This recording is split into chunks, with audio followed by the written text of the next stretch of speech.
Welcome to the GreatBase Tennis Podcast. I'm Steve Smith along with Ainsley Catalano. Said it right. I said it right? Catalino. I like Catalino better. I would take that. Great passion for tennis. Have a connection. Met him through one of our friends you could tell us about, Ry Tarpley. Let's go first with just what you do real estate-wise, research. Yeah, I have this is how I pay the bills, I suppose. I have a company that does commercial real estate appraisals, and it's always fun to appraise gyms and health clubs and tennis clubs. And through those 20 plus years in that business, I've appraised a few of them and gotten to know the inner workings of tennis clubs, health clubs, and it's fascinating. Other things too. We do factories and car dealerships, but Space. YMCA's. Real estate. Boston based. Tell us how we get going on a couple of different topics related to the costs of tennis, just facilities by themselves. Yeah. But what about your passion? Where does it begin for tennis? When I was a teenager, I thought it was a sport. I just, I was a individual kind of a sport guy. I didn't like team sports, so it would fit me in that way. Had an opportunity to take some lessons, not anything like academy. I was never an academy kid or never had a formal coach, typical teenager, fell out of ways and did my own thing when I was in high school and picked it back up when I was out of college. Still played, but I wasn't playing formally, and decided that I wanted to find the right people to align myself with when I was a young adult, so that I could learn. And now, at that point, when you're 21, you're just starting and learning at that point if you're not already an accomplished junior. So, joined the local tennis club, met some people, aligned myself with some tennis pros that would be transient because they come and go. And I met a friend of mine that I ended up teaching with that runs a facility out in Palm Springs, and he was nice enough to take me under his wing. And of course, when you're a newbie and you don't know anything, you get the juniors, the real small juniors. We used to call it embryo tennis, because the parents used to insist that their 4-year-old can hit just like an 8-year-old. They're so talented. So, we'd have kids out there and they would be, eating clay and licking the fence, and, they'd be in their tennis whites, and the parents would be taking pictures and all happy. And that was my job. That's how I got into I couldn't afford to hire a tennis coach when you're 21 years old and you don't have your other full-time job is taking up all your time. You just kind of piece it together and do what you can to be on the court and not pay for it. I think a lot of people probably share that, finding a way to weasel yourself into the club and get free court time and free advice and hit with people that are better than you. And that continued for a very long time. And here I am. So you mentioned teenager to 21. Don't have it verbatim, but Mark Twain, when I was 17, I thought my father knew so little, but by the time I was 21, I couldn't believe how much my father had learned. I've heard that put a couple different ways. That's the gist of it. That's not. Yep. He worded it much better than that. With teaching tennis, with always in Boston. Yeah. Well, no, Palm Springs a little bit. Okay. I'd fly out to Palm Springs and spend some time there with Charlie Moore, if anyone knows Charlie. Tell us about Charlie. Charlie was a prep school kid, ended up playing college. I think if I have this right, his brother, Jeff, coached Texas for a little while. Oh yeah, Jeff Moore. Yeah. And Charlie was more of like I would call him a roommate more than a boss, because when he would come out and run a country club in Massachusetts, he would need housing, and I had a house, so he would be my roommate. And Charlie's about 10, 15 years older. And at the time, I was in my mid-20s, and he had children. He was married with children, so he loved to live vicariously through me. And I would go work when I had time off from my job, which was real estate, and Charlie would put me on the court. I would teach the juniors, and then when he would relocate to Palm Springs in the winter, I'd be happy to go out there and spend time because New England winters, and so I taught a little bit out there too. But Charlie Moore with his brother Jeff, our fact checker, 99.9%. He was with the women's team. I lived in Texas for 10 years. I did meet Jeff. I was just told recently by Paul Wardlaw. He recommended a couple of people too, actually. One was Jeff Moore to have on his guest. I've not met Jeff. I only know Charlie. Yeah. Yeah. So where to go from there? I mean, you're teaching tennis, but then but that was more of I was faking it till I was making it. I didn't know anything. It was swing low to high and move your feet, have fun. That was the extent of it.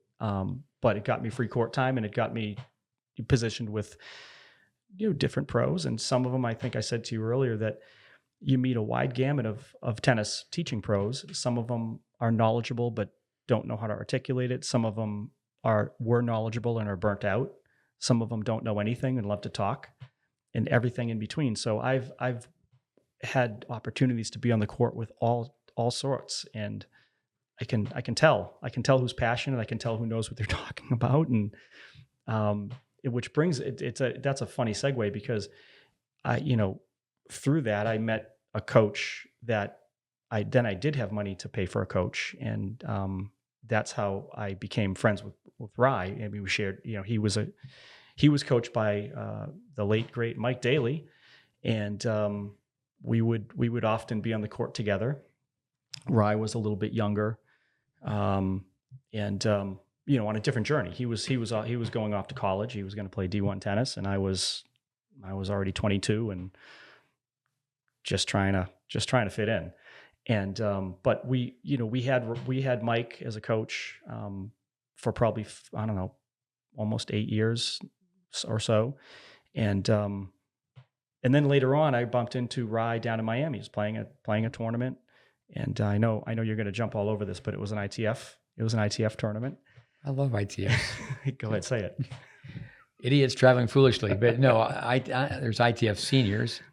But no, with ITF juniors, that's one positive, and there's several others. This was young seniors, yeah. We were. But the ITF juniors, some kid is in Barbados, who's in Guam, and then you find out, say on the boys' side, he's a 9.5 UTR. It's like, well, you got to just find some competition on the street you live on. I mean, it's.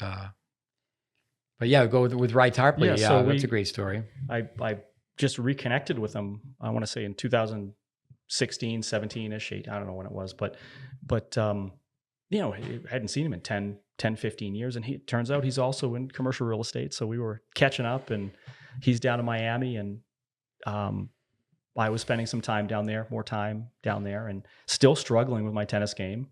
And as always, and, Rye being a generous guy would offer me advice and, hit with me. And he introduced me to the GreatBase and said, of all the struggles that you are dealing with, they are, you really need to talk to Steve. And he used the word transformative, and I say that that's accurate. Being introduced to a foundation that explains away a lot of the poor advice and poor tactics I had picked up over the years from various places. It kind of strips away all of the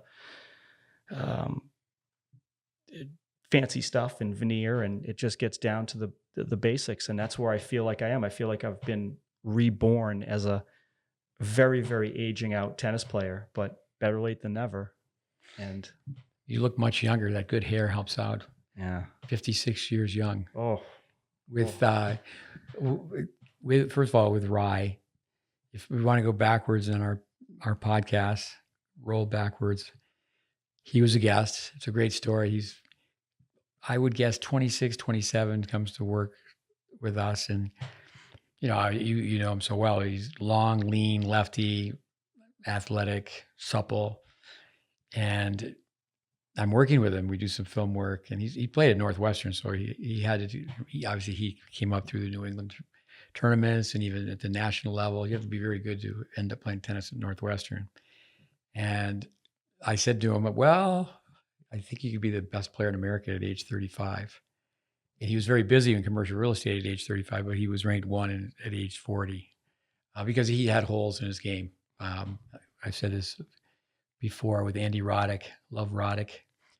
Andy Roddick's game is like American cheese. No. Andy Roddick's game is like Swiss cheese. And Roger Federer's is like American cheese, where a lot of holes in Swiss cheese. I used to say this years ago, and you could tell me about how competitive it is in the real estate world everywhere, but especially in Florida. I used to say in Florida, people that are trying to sell real estate want to teach tennis, and those people who are teaching tennis want to sell real estate. I think it's very, very easy to become, much easier to become a tennis teacher.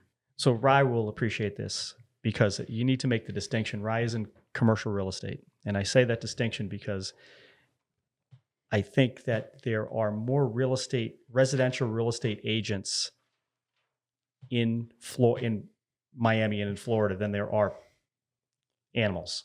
I mean, it's like you talk about tennis progression, and I think the progression in Miami in particular is you move down there when you're in your 20s, you become a DJ or a bottle service girl, and when that career ends, you become a real estate agent. So I need to give Rye some props because it's a little bit more difficult to be in his field. I mean, you have to really know a different type of market.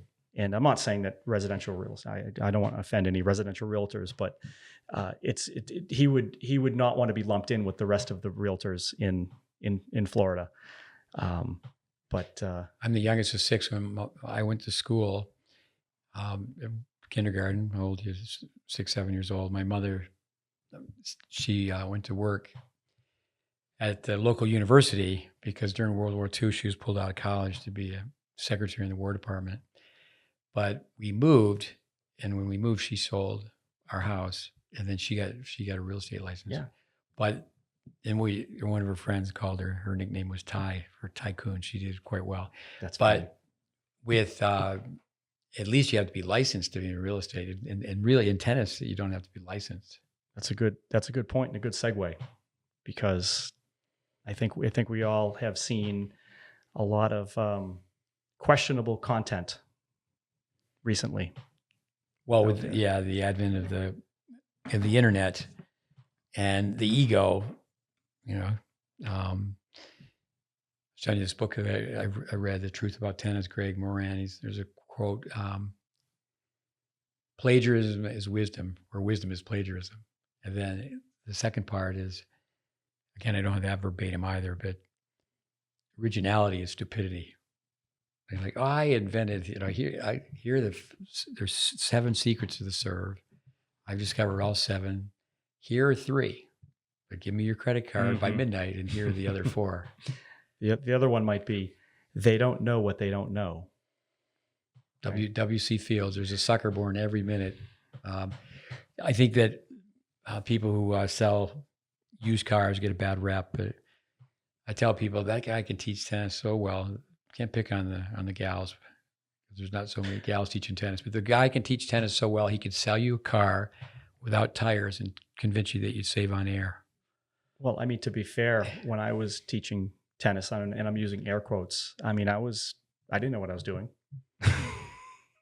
Yeah. Of course, I wasn't really charged with developing players either. It was just, infants with rackets and,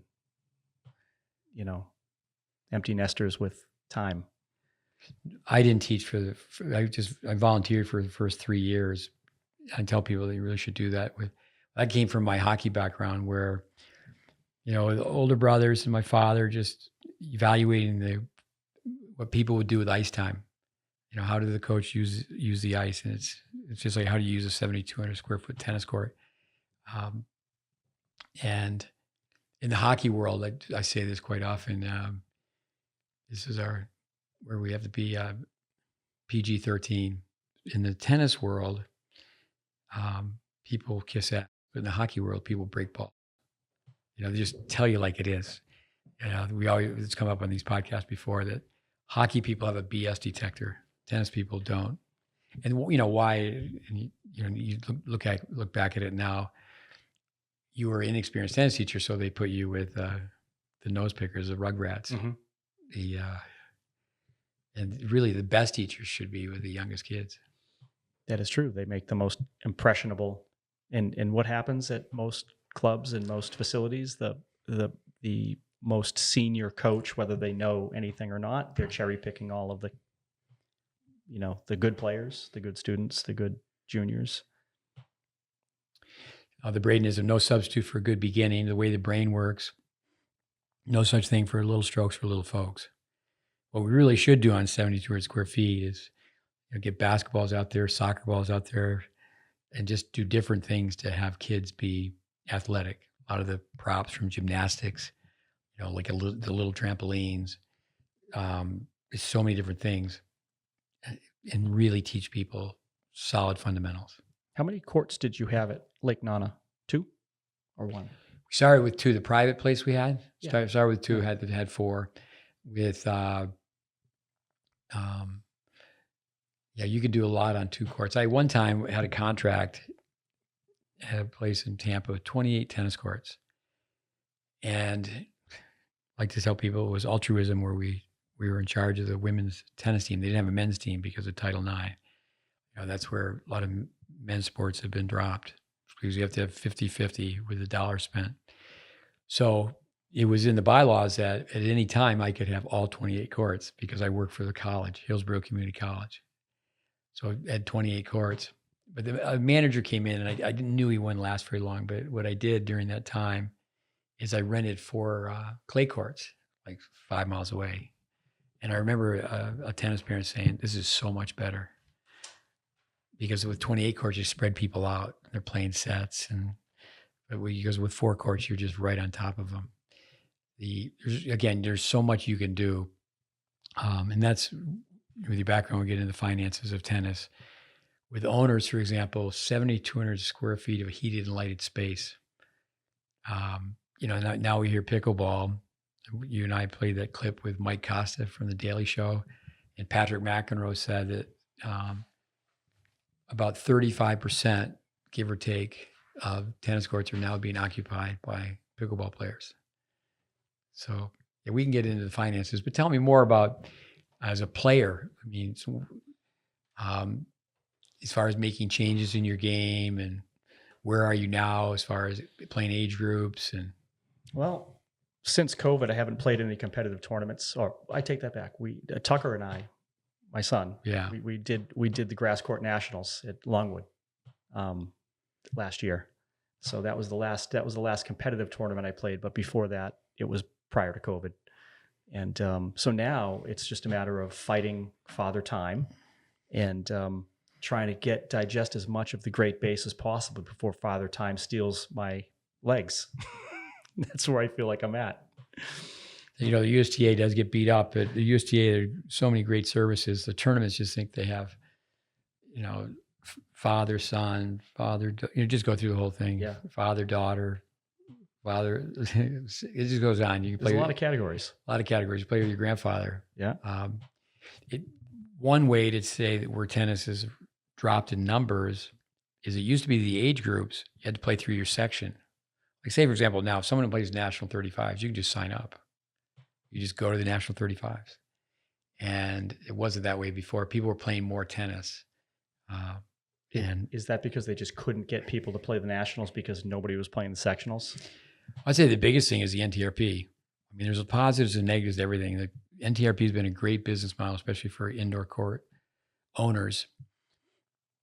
And so what happened with that is adults and juniors stopped playing with one another. That was one negative. And another is people were playing on their NTRP teams, the point where, and it is, you're from Boston. there are not many 5.5s in Boston. If you read the ratings, if you're 7, you make your living in tennis full time. If you're 6'5", you can make part-time money. It's so hard to earn money playing tennis. You have to be really good to win any money at a tournament. 6.0s are a national level player, but 5.5s are good players. It's really interesting. You go down where it's basically a 4.0 can't hit a spin serve. It really comes right down to people can play 4.5s. They can, hit a reliable second serve. They just have more control of the variation of spin. But the NTRP,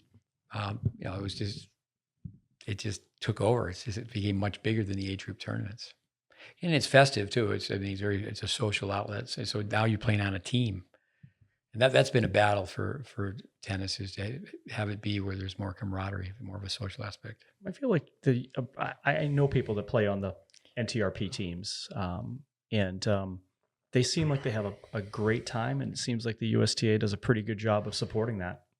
That's that's the perspective I have. I don't know. I don't play on the teams, but it seems like they've done a pretty good job of. Yeah, and there's been some creativity. I'm pretty removed from that with like a 9.0 combined.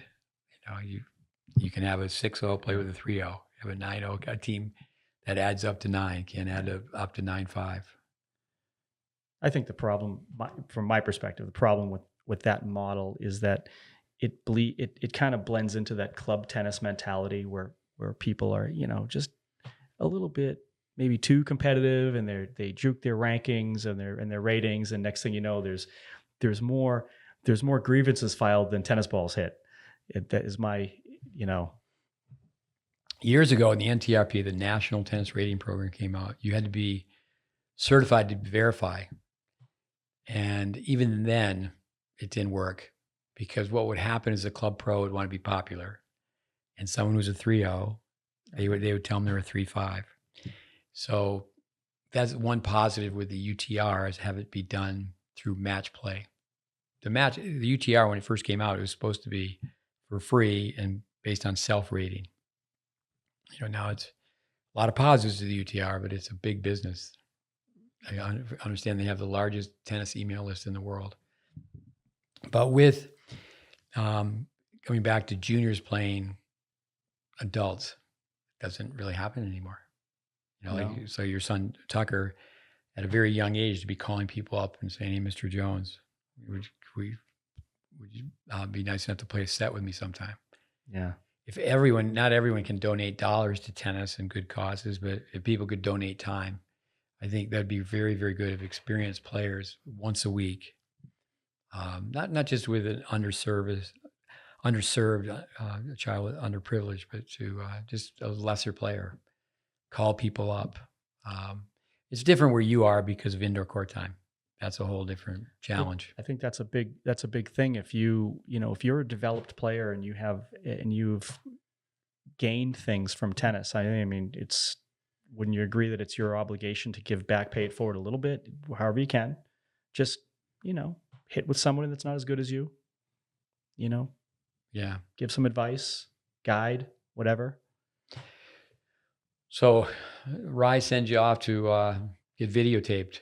Yeah.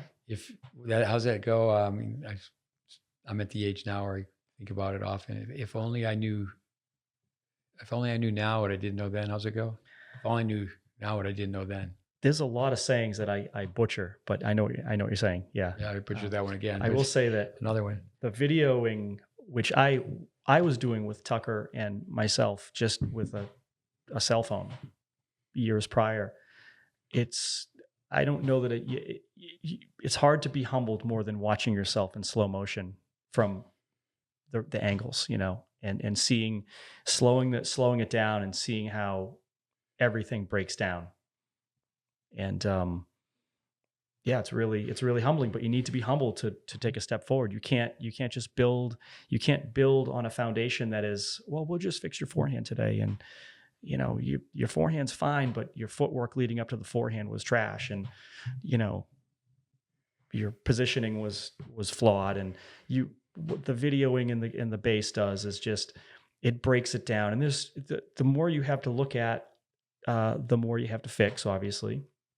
And I don't know that anyone comes in here, and you have some really, really high quality players come in here. I would guess that nobody comes in here and leaves without something that they're humbled about. Oh no, for sure, for sure. The 5 E's of tennis: enjoyment is not hit and giggle. If you want to play competitive, but it is enjoyment. You gotta love the process. Education, experience, environment, exposure. 3-5 players. Who do they play? They play 3-5 players. 4-5 players. Who do they play? They play 4-5 players. Someone who's number 6 on their high school team. Who do they play? They play the other number 6s. Yeah, they're locked in. And tennis is also very cliquey. So people go a long, long ways before they find out they have holes in their game. Now, just the way it's played, and again, it sounds so doom and gloom, but this player made 35% unforced errors, and this player made 45% unforced errors, and that's being nice. That's being nice. It's this is like a 12-another match. 80% of the match, 80% of the points ended in unforced errors. It's usually much higher than that. It's like, okay, that's one thing you don't want to discourage anyone, but say this is a very difficult sport. And that's why you have to do these exercises at home and all these routines and get in front of the mirror. Well, that's probably why pickleball has become popular, because the uptake is a little bit faster. Well, pickleball represents American society, instant gratification, the light switch sport. You just turn the light on and boom. What did I say earlier? We're an espresso society, and sometimes it's nice to make a proper espresso in a press.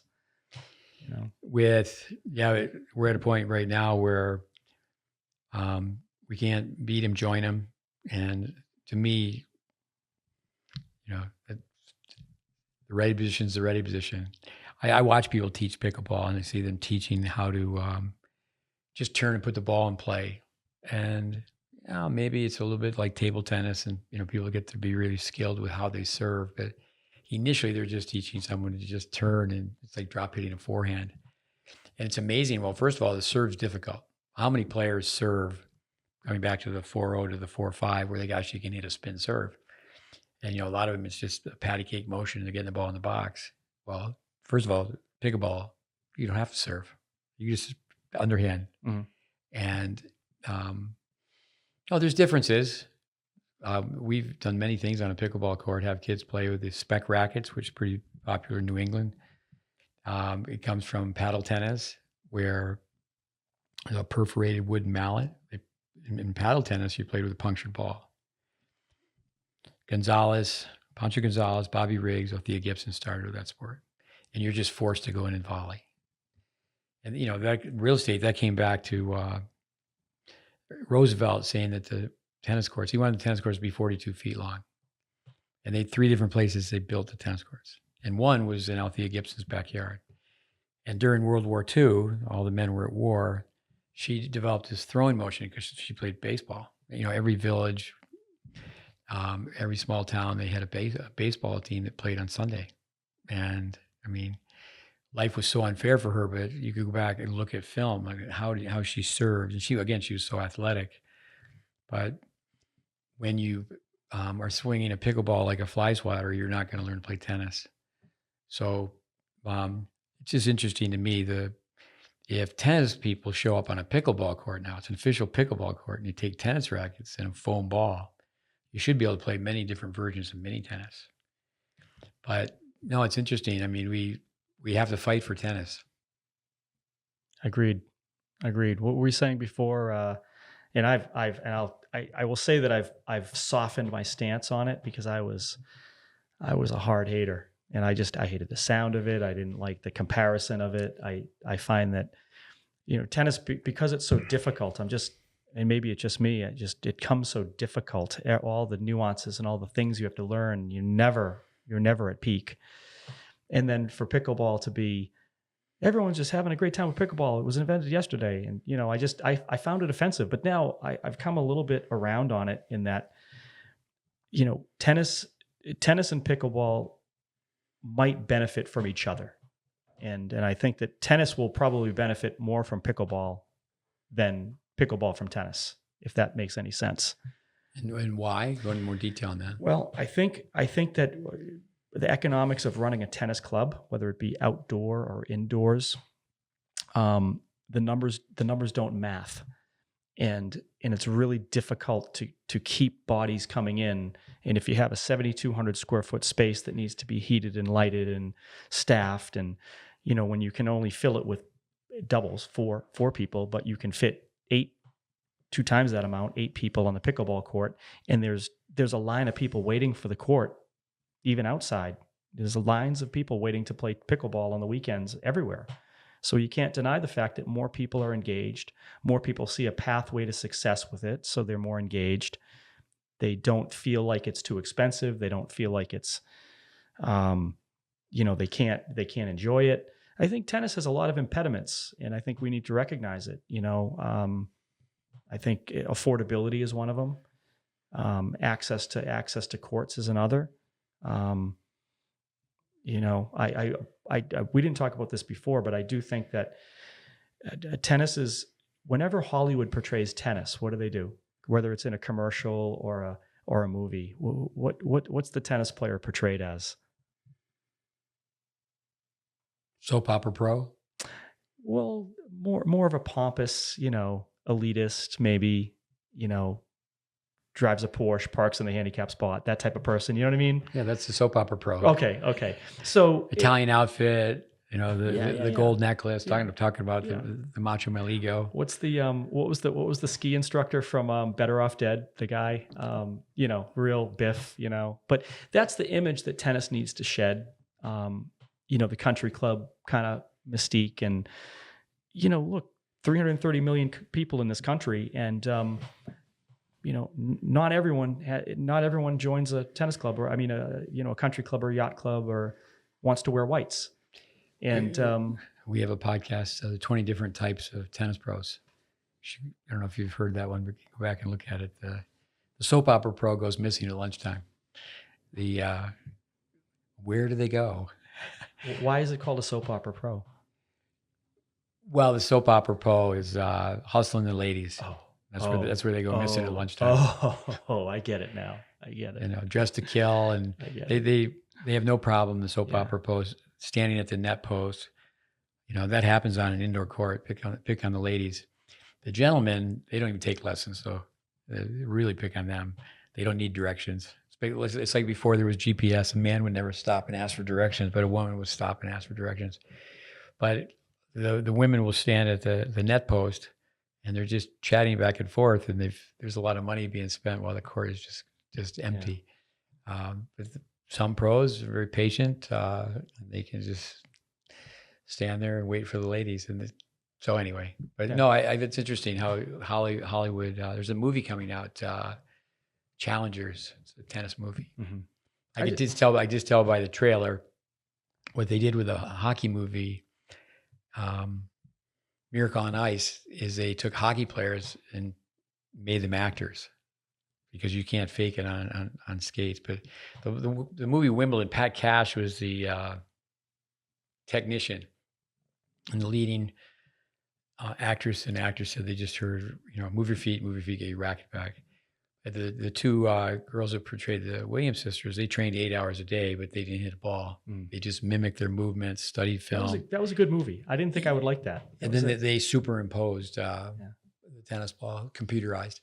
Yeah, we have a podcast on that. I thought it was a great movie, with one exception, is they threw Braden under the bus. There's no way that took place. Actually, going back, our podcasts, there's so many of them now, but there's a scene, the people who made the movie contacted me, and they asked about this film I had. And I said, well, you can go to my Facebook account. And they did. And they called me back and said, what would you charge us to use that clip? And I said, that's actually Richard Williams' film. He gave it to Vic Braden. Vic Braden gave it to me. But it's the part of the movie where they're wearing fur coats and they're under a tree and they're saying, hello, Vic Braden. You said we'll be famous by, this is Richard speaking. Mm-hmm. You said your players will be famous by Friday, but these two girls are going to be famous by Tuesday. But Vic never actually met with him. And, what took place in the movie, it was a scene where Richard was meeting with Vic, and Vic was saying, there's just no way that your dream can become a reality. And Vic Braden would be the last person. In reality, was there another tennis pro or tennis instructor that they met with, or coach that they met with, that did say that, and they just inserted Vic into that scene? Oh, I'm sure many people, there's the doom and gloom, and no, you can't do it. It's so uphill. And there's a scene in the movie where Paul Cohen, who had worked with McEnroe, worked with a lot of famous players, and Paul Cohen told him, he said, no one's going to coach your kids for free. And he looked at Paul Cohen and goes, "You are." And Richard was sly like a fox. I mean, they hit so many tennis balls. They went and they worked with Macy. Yep. It wasn't like they worked with Rick for years and years and years. But we made a video for you. Richard Williams was in the room 2 different times when I was making videos. I kind of looked over, whoa, hey, Richard. Dave Anderson and I, we never coached those 2 girls for 1 second, but there was a time where the 2 of us were running an academy in Boca. It was owned by Seguzo Bassett. And Rick Macy really wanted to merge because he had just, at that time, he's the same age as I am. So he was in his 30s, mid 30s. And he had just rented too many courts and rented too many condos. And he wanted to go from one place to the next. It never happened. So many meetings. It was a pretty drawn out ordeal. But I put myself right there and on the court. They worked so many hours. Then I know a number of people over the years. Stevie Longley, Austin Krychek, Jameer Jenkins, Brad Thyroff, people that hit balls with the Williams sisters. So they didn't play. Venus is 15 years older. They didn't play tournaments after Venus was 10. Mm-hmm. But you don't have to play tournaments. I always tell people these 3 players: Lindsay Davenport, Martina Hingis, and 3 of them. Lindsay Davenport, Venus Williams, Martina Hingis, 3 of them. And they all became number 1 in the world, but they all went up the mountain in a different way. Hingis won Junior Wimbledon. She was 12. This kid that we worked with, he came to work with us when he was young, and then he spent more time with one of our other students, so John Lofton Diaga, Craig Tiley. And Diaga played 3 times at Wimbledon, played mixed. I said, why don't you tell her how to serve a little bit better? Brad Gilbert, who I love, was trying to help Hingis with her serve. It's just like throwing a football. But I think it's so important to be able to tell people exactly what you do when you throw the football. But I think Lindsay, family volleyball players, but she did more of the USTA route. So good she didn't go off to college. But but Venus, that's the one where I tell parents all the time, you don't necessarily have to play tournaments. It depends on the kid. I mean, some people are just ultra competitive, but you can create. I mean, you want to have a pro by the name of Scott Merklin. I don't know him. I've met him a few times, but I was at the University of Florida. I used to go up there to show people college, young kids, not too far from Tampa. This is college tennis. And Merklin and Perelman were asking me to tell them at that time, my son was playing for Ohio State, Ty Tucker. And then how do you create that competition? Jeremy Wurtzen, who played for Tucker, he's on our podcast, and he said that you made every practice seem like it was a round of 16 at the NCAAs. So as a tennis player, it's good you're still playing. You're still after it. Trying. Yeah. You play in the 90s, so you got a lot of years left. Oh boy. It's a game for life, I was at the age groups where I watched the 90s, and it was really the cycle of life. There was the daughter of the player, the 90-year-old, asked permission to his opponent, said, I'm going to stand at the fence because I have to keep reminding him what the score is. When I was playing the young senior ITF tournament, I was hitting with a gentleman from Canada who was 70. I can't remember if he was 70 or 75, but hit the ball incredibly well. I had a great hit with him, and yeah, you're playing competitively 75, 80. That's a great thing. You're good to go. 2 years, I took 2 players to the 70s. They took me, actually. And Julian Krinsky, a great friend, he great person for the game of tennis. lifetime in the game. He set me up with one of his friends, millionaires, no billionaires. And it was to buy the Vic Braden Library. So that's how I ended up at the National 70s. It's really interesting to see, you showed up and gee, everyone's got a continental forehand, just like they were taught, one grip. And, the wooden rackets and the best players in the world playing 3 of the 4 majors on grass and everybody going forward. Lots of slice backhands. This goes almost 10 years ago now. Vic died in 2014. So that's about 7 years ago, 7, 8 years ago. So going from a player to a parent, tell us about being a tennis parent. I desperately did not want to be that parent, if you know what I mean. The psycho tennis parent. So I had a hand in his development at some point early on, and that I think that sparked his interest because we spent a lot of time on the court. And at some point, he needed just someone new, and so he worked with the same coach, the same Kristen Cadigan, if she's out there. Really developed him as a young junior, and then when she transitioned, she moved, and subsequently transitioned out of coaching altogether. But got us together with Francisco Montoya, and he was coaching him for a while. But as a parent, going to all of the tournaments, and it's a tough one. I mean, you sit there and when they're young, let's say from when they're 10 and 12 and under 14s, you're dealing with the cheating, you're dealing with the temper tantrums from other kids, and you're just biting your tongue. You're really just trying to be quiet and show your son, or if you have a daughter, you're just trying to show them how to maintain calm and composure and just do your job and go home. It was always a thing. I always wanted to make it a fun endeavor. So whenever we would go to a tournament, it would be kind of a thing to just go out to dinner after, no matter what happened. And we would not talk about the results unless he brought it up. That's a great rule. And a lot of times he wouldn't bring it up because at that point in his younger, we're just playing L6s and little tiny locals.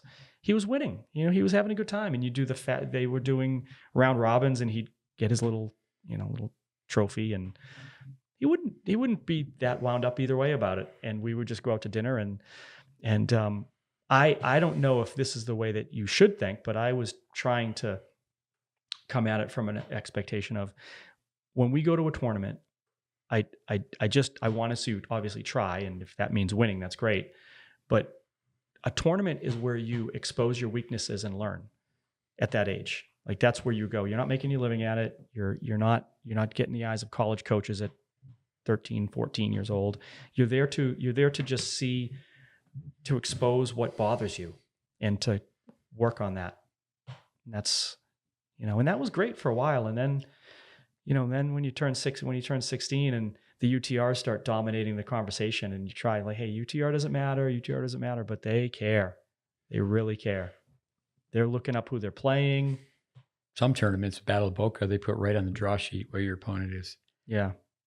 Well, I think that's a wider, that's open, right? You're adults playing and some juniors also, but I think when the juniors are, everything's a measuring. I don't know, maybe this goes to the education system too, because everything's a metric, everything's measured. Kids are good students. They want to measure their grades. They're checking their grades online once a week. Did the teacher put in that grade? What's that going to do to my average? They're checking all the time. No, I think it's just unfortunate. I do think for college recruiting, by the time someone is in the last year 16s, it would be great if there was a rating system. With, if a kid be in the 5th, 6th grade, be thinking about their UTR. Now, I was with a group of people some time ago, and there was a pool, and they were all predicting this player would pull out, and they did. They were in a tiebreaker, and they shake hands, because once you lose more than 6 games, the UTR math goes against you. So you used to play a match where you're like, I'll experiment in the first set. I can beat this guy. I haven't been playing. I'll take the first round, and experiment in the first round, grassroots level tennis. But kids don't do that now.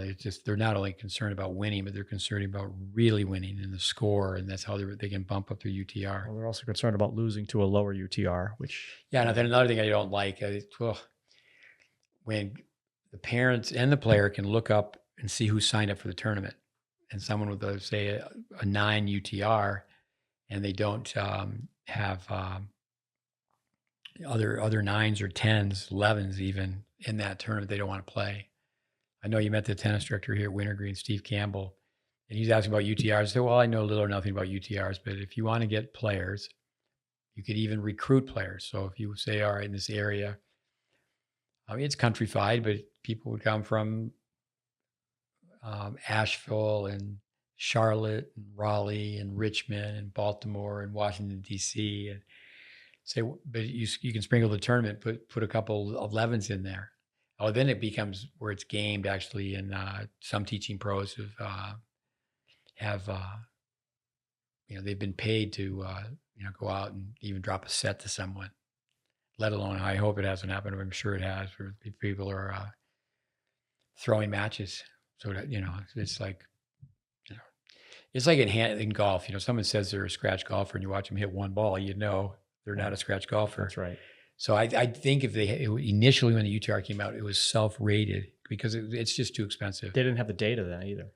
Yeah, and that's a good point. And then with the USTA, I was told this not too long ago that the USTA, the entry fees, no money's given back to the players, where the UTR monies are given back to the players. But I want to go back to one comment made, this psycho tennis parent.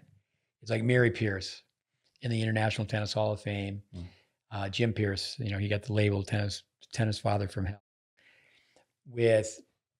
I can see where people don't want to be that psycho tennis parent. I always tell parents, be the furthest one from the fence. Even when a kid comes home from practice, don't ask what the score was. Don't ask who you hit with. Don't ask who was in your group. Conscientious neglect. Should be able to tell you the woman who wrote that article, but just what a great concept. I've seen enough tennis, and I don't know if this is true of all observers. I just can tell you that I can casually walk by the back fence and watch my son play 1 point or 2 points, and I can tell where the direction of the match is going, and I can walk away. No, I say that all the time. I could just tell. I say that all the time. Is that parents? Oh, maybe they don't have the eye for the forehand or the backhand, but they certainly know their kids' body language. They know their kids' mood swings. Yeah, and win or lose, you just got to compete. What is helpful though is if you can put a GoPro camera on the back fence and talk about it later. I think that's really helpful to show them, because if you're not seeing it as a player, your body language, you're not seeing it. Oh, you didn't clear that ball. You just didn't care. You just wanted to be out of that game. Well, what happens, unfortunately, with most players in the human brain, someone can program themselves. They're inefficient on, say, a forehand or backhand, serve or volley. So they have a hole in their game. But if you persevere and you just put lots of hours in on the court, you can have holes in your game. So quantity beats quality. What's really best is quantity and quality. But I've met so many players, people are sent to me for that reason. We have players coming all the time, and the parents say, well, I really think they have a mental problem. Braden said it so well, is that it's an engineering problem, not an attitude problem. They get up and they're good spirits and they go to the tennis court. But if they have no forehand, they have no forehand. And that's an engineering problem. But so most kids in tennis, it's, just accept it. You had a bad start. Now, some kids, they've had a bad start and a late start. They got into the game late. But, maybe they can transfer athletic abilities from other sports. But the human spirit, the work ethic, that just put your head down, say, I'm going to do this. I'm going to conquer tennis. I'm not going to let tennis conquer me. I think a lot of people who quit tennis, I tell people, the young kids all the time, I said, if you were to quit now, it's like you never really even started. You've only been playing like 3 years. You're 15, 16 years old, and you're finding out that, there's kids that are, 5 years younger than you that are better, but it's just myelin. It's how many hours they put in the game. But if you want to be the hardest worker you can be, if you really want to improve, you can. with solutions for tennis parents. Now, I know we want to get into real estate and talk about what Oh, I'm here for the tennis parent thing. Trust me. I'll go deep. But with where, not why, not when, not how much, but just where. If we always say, if you can feed breadcrumbs to a pigeon, you can feed tennis balls. But we do this drill called the tiebreaker test. We also say, okay, we'll feed you 10 shots. We'll feed you 25 shots. From Peter Burwash, we break the tennis court into 4 quadrants, 2 service boxes in the section behind. And you got to document that. And then, but the thing is that people come back to visit a second time. So the tiebreaker test, the feeder's not missing basically. So you have to hit 6 shots to score 1 point. Cross court forehand, cross court backhand. You've been through it. And, so it's very easy for people that to be 0-7-1-7, they lose. And, they're a ranked player. Well, that makes me feel better because my scores were not very good with Yvonne today. but if you were to get a practice partner and say, you feed me 10, I'll feed you 10. That took place in the 70s. When people would just take 1 private lesson a week, and then let's get a basketball. You feed me some overheads, I'll feed you some overheads. But I think that the father-son, the father-daughter, mother-son, mother-daughter, the relationship would be so much better. Is that let's just go with targets. I'm going to feed you balls, move your feet, breathe, bend, lift, whatever the verbs, the directives are, and how many forehands can you hit cross court? And then you get to the point where you're more skilled, not just in the service box, but in the second half of the service box and towards the center where you're keeping then you start teaching some strategy, but you can just do that with 1 word, where. This is where you have to hit the ball. And we tell parents too that play, said, why don't you have a video made and then you teach one another? Misery enjoys company. Mm-hmm. Hey mom, you've got a lousy serve. Hey son, you got a lousy serve. Let's work on this together. We've done a little bit of that. And what I tried to do after Tucker was working with Kristen and then Francisco is he's had, he doesn't want to hear the drill mentality from me or the do this and the hit that target. And, I was hoping that we would just goof and have fun. Let's hit tweeners. Let's screw around and, let's play points out and have play minis. But inevitably it turns into, why are you going for that shot? And what are you doing? And what, and it just, it doesn't, it never, it always ends up being a little bit of a lesson. And, at 16, 17, and now 18, nobody wants yet another lesson from dad. It's, that's what makes it difficult to kind of do anything with structure on the tennis court now. I think I get this saying right. Children close their ears to advice and open their eyes to example. And I think that's where, the tennis playing parent, or even if they're not a tennis playing parent, go, I'm going to do this. I'm going to watch, let's say we have a course, GreatBase Initiative, watch it an hour and a half, 17 clips, I think it is. And I'm going to put up mirrors and I'm going to be able to, say I've been doing this 50 years. So this has happened. It's a fun story. Is that your mother doesn't play tennis, but she's done this. She can demonstrate the strokes spot on. And it takes energy. It takes time. I do think a parent is best to be proactive. To be proactive with, I think of Rob Krychek. He was a guest on our podcast. We suggested, I'm sure he would have figured this out on his own anyway, but make the minivan a classroom. He did that. This was long before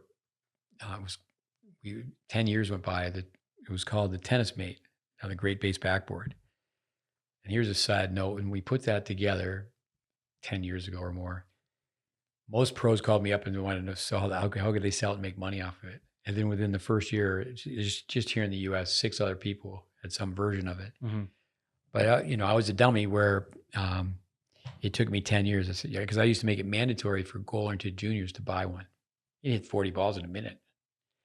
And in your basement or in your basement, garage. Yeah. you meet some people that have a carport, they live in an apartment or they're HOA, they live someplace where they doesn't work. I've got a lot of moms mad at me for it. I said, well, you don't really use your dining room. Why don't you get rid of that dining room table and just put it right there in the dining room with, it just depends on how badly, it's like, well, this is what's going to take, kids write down D1, D1, D1.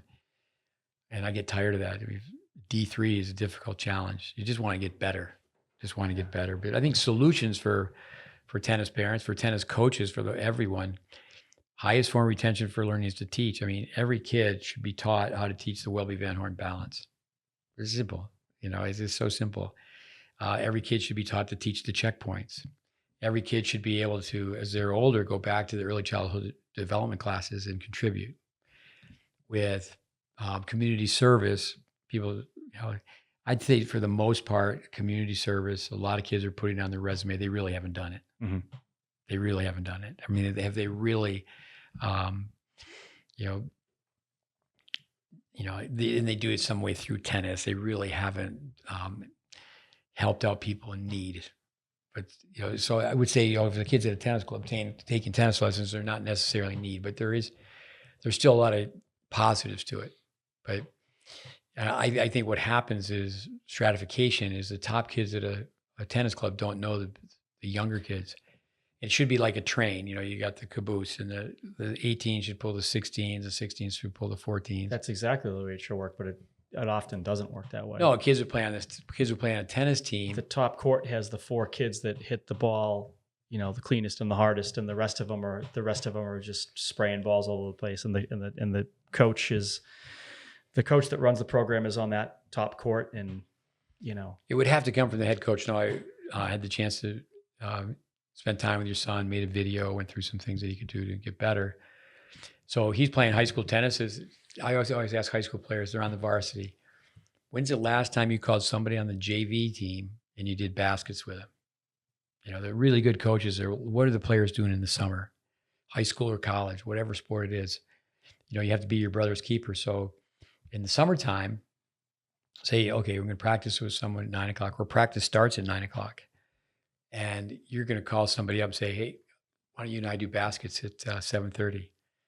And that really would help tennis. But it would. Yeah. I think it would definitely have to happen from the top. So really good kids, quality kids, when they have never called a JV player up. Well, never is a strong word. To be fair, Tucker is coaching a freshman, but in fairness, he's getting paid by his parents. So I don't know if that's giving back. That doesn't count. That doesn't count. I mean, I have my wishes. But the teaching aspect is important. You have to be able to teach it if you're going to be able to do it. Yeah. Going back one, though, I mean, I have some thoughts where, I think people should volunteer before they're paid to teach tennis. I think that tennis kids, if they really want to work, if they want to learn a work ethic, get your hands dirty. Go rake leaves, go mow lawns, go scrape shutters. If you're really trying to be in the business of developing character, don't let young teenage tennis kids work in tennis and be paid for it. I mean, it's easy money, and they don't have any training, and then it's such a mixed message. They think they're actually knowledgeable. It's the blind leading the blind.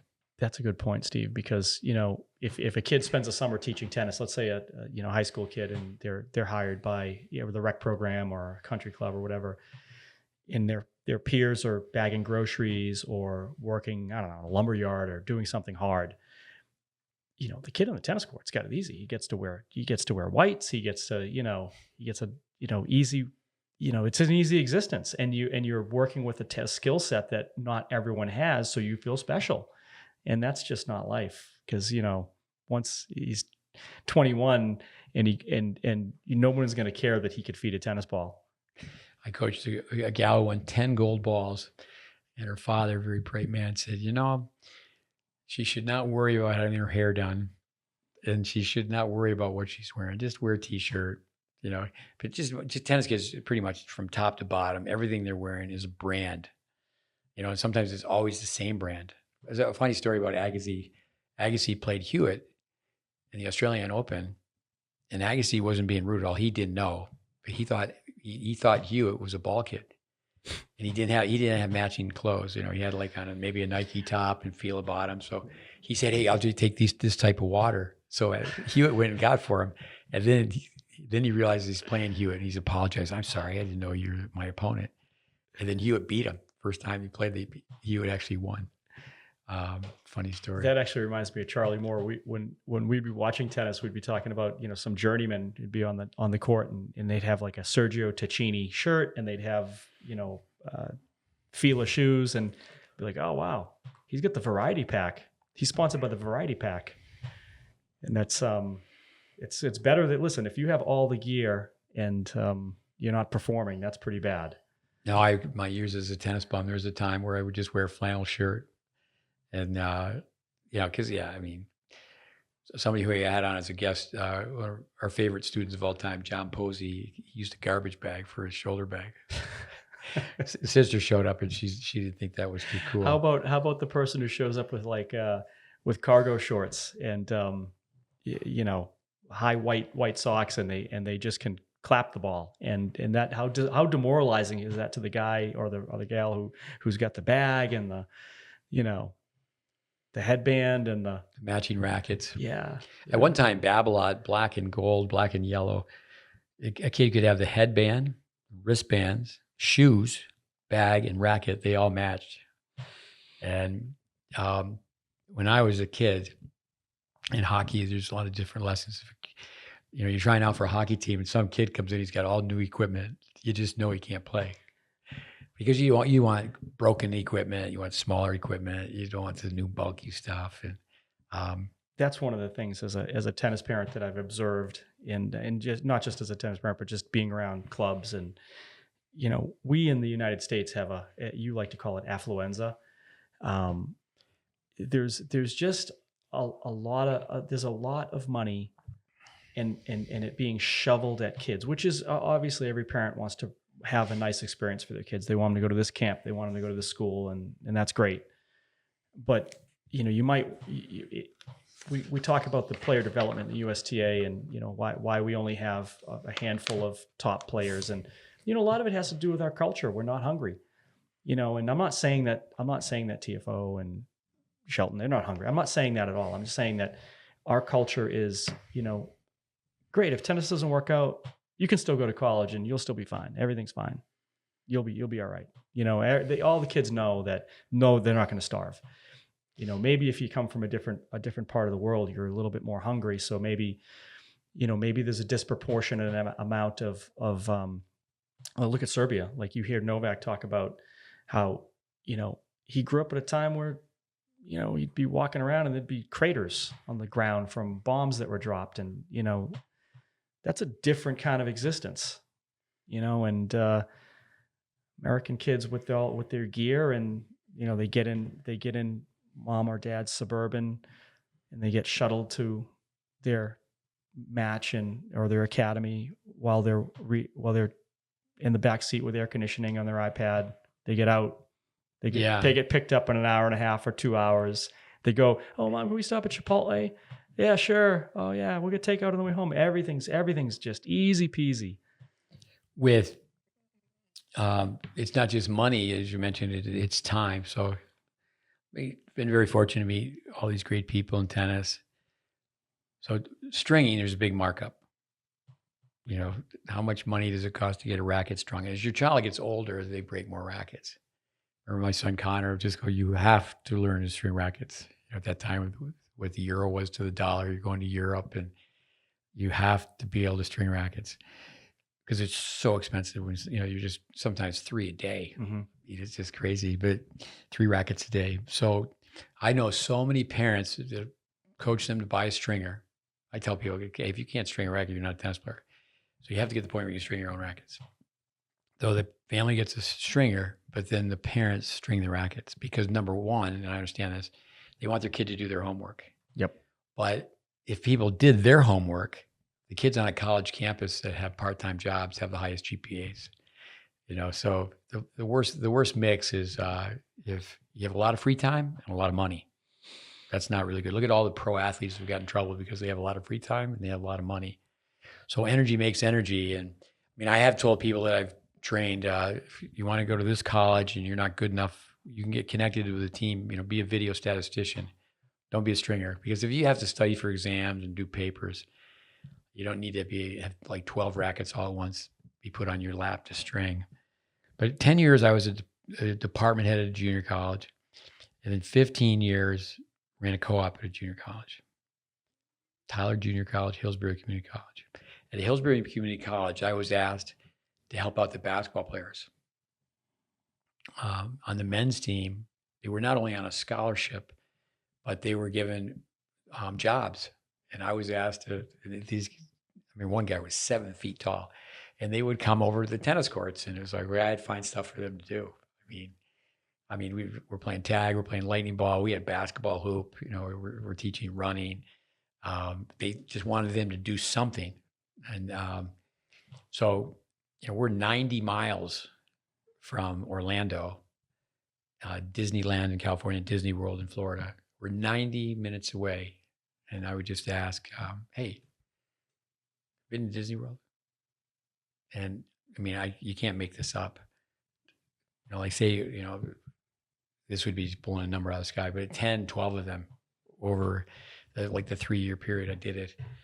The college, the AD just asked me, the athletic director, and not one had been to Disney World. So yeah, that we hear it all the time. Mind vitamins, a hungry dog hunts best. But are you hungry for just getting better? I tell kids all the time. I don't think that you'll ever go hungry one day in your life. I haven't. I was very privileged. But yeah, people from other parts of the world. Hard times breeds. What's the saying? Hard times makes tough individuals, and then tough individuals make soft times, and then it goes full cycle. Yeah. I'm getting it wrong, but it's easy, is my point. For kids. The tougher you have it, the better you have it. Really. Going back to my beginnings of tennis, I had to hustle and position myself around people that would give me their time for free, because I didn't have access to an academy and this and that, and you just hustle and you find your path, and that hustle translates into other things in life.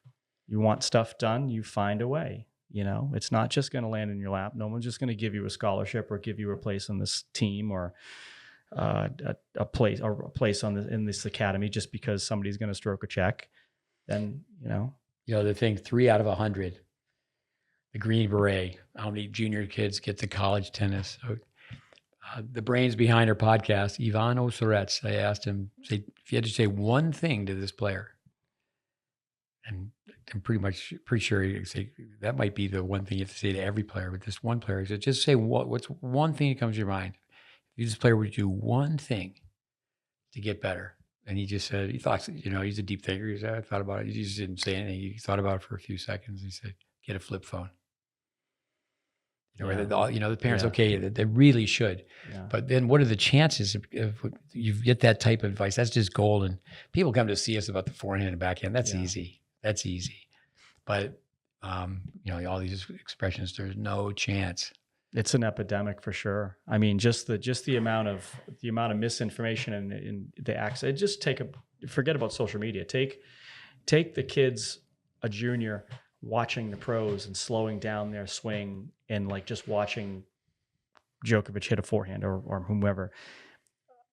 If you misinterpret that just a little bit, and that's what you're trying to emulate, you're undoing all of the foundation. You've got to, it's dangerous for kids to be trying to emulate things and picking up their phone and watching, he did this and this is the way it's crazy. With real estate, data analytics, let me say this about real estate with a tennis court. We would like to help tennis, and just got a couple of notes here, is we had a podcast, Richard Hernandez, who's done a lot of things with us over the years. He wanted to talk just about group dynamics, being able to teach, 24 kids on one court. You can do this at an indoor tennis center. I'm not connected to the GreatBase backboard. Haven't been for a long time.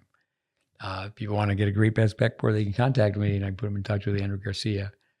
But you can take a 100 tennis courts, 120 by 60, 7,200 square feet. But you take the one wall, and you actually can put 10 backboards. But let's say just put 8 backboards. You get 2 kids at a time hitting on a backboard. You got to show them how to do it. Mm-hmm. So that's 16 kids hit on a ball. And well, tennis players don't want to hit off a cone, but a professional baseball player will. Swinging socks, then all the fitness, the ladders, and there's just so many things you can do. And then if you get the older kids to do it, you get the better players to do it, it's going to work out fine. You have to have the skills. You have to have the knowledge. And even greater than that is the application skills, how to apply the knowledge. We've already talked about this. Peer teaching is that, everybody can rotate to that one court for 10 minutes. And it's, you can knock the court down, if say you need it for a tournament, you need it for the adults come out, it's a night league. Then home practice. Dennis Vandermeer, you have to have missionary zeal for tennis. You have missionary zeal for practice. Kids have to practice when they go home. That's one thing about technology is, and again, I don't want to be doom and gloom, but the dark cloud is how many times have you been told to do a driveway workout? Static balance in front of the mirror, go outside, dynamic balance. Do your homework, do your math. So you take a 10-minute break, and then 7 minutes of it can be physical, push-ups and sit-ups and like just extra practice. And then you will see kids out in the driveway shooting basketball hoops after practice. But it is a lot more fun to play one-on-one basketball, or even just go out and shoot hoops on your own. And then I do think that tennis players need to have, say it all the time, the golfer's mentality. But what could be done with 7,200 square feet? Can tennis skills be practiced off the court? Like say, in Boston, there's quite a few people that I've taught to teach tennis that are in Boston. So if I were to show up at their facility, do they have a classroom? Do they have an area where they could do a little video work afterwards? So now the kid can get more time for less money. Is there an area where they can do fitness?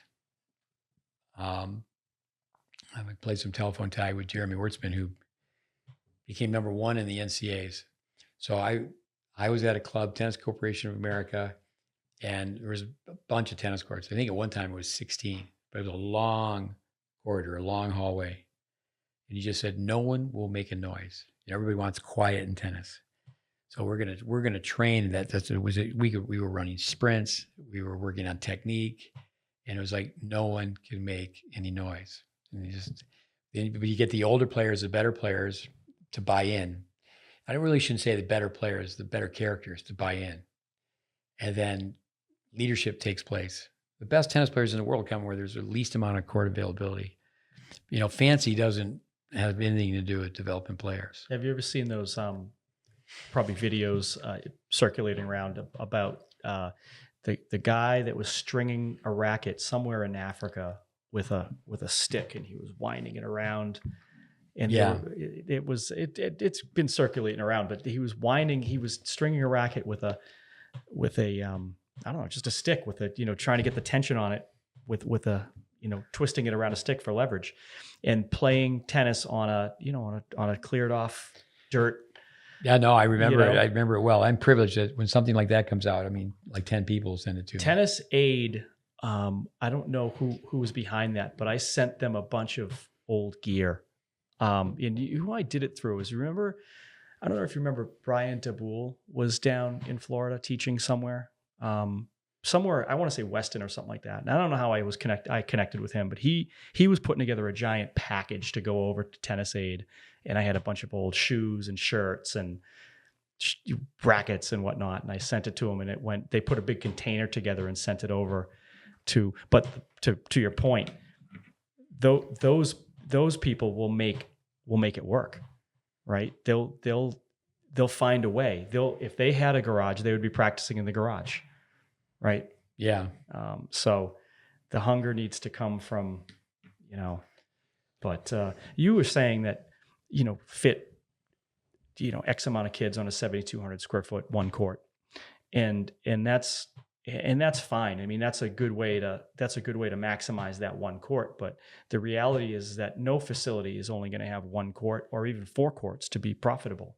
You probably need six, and you need a locker room, and you need a place for staff to check people in, and you need this and you need that. So the average facility is probably somewhere between, and I know most people won't speak to square foot numbers because they're not in real estate, but say the average facility is going to be between 40 and 60,000 square feet in size to be considered a facility.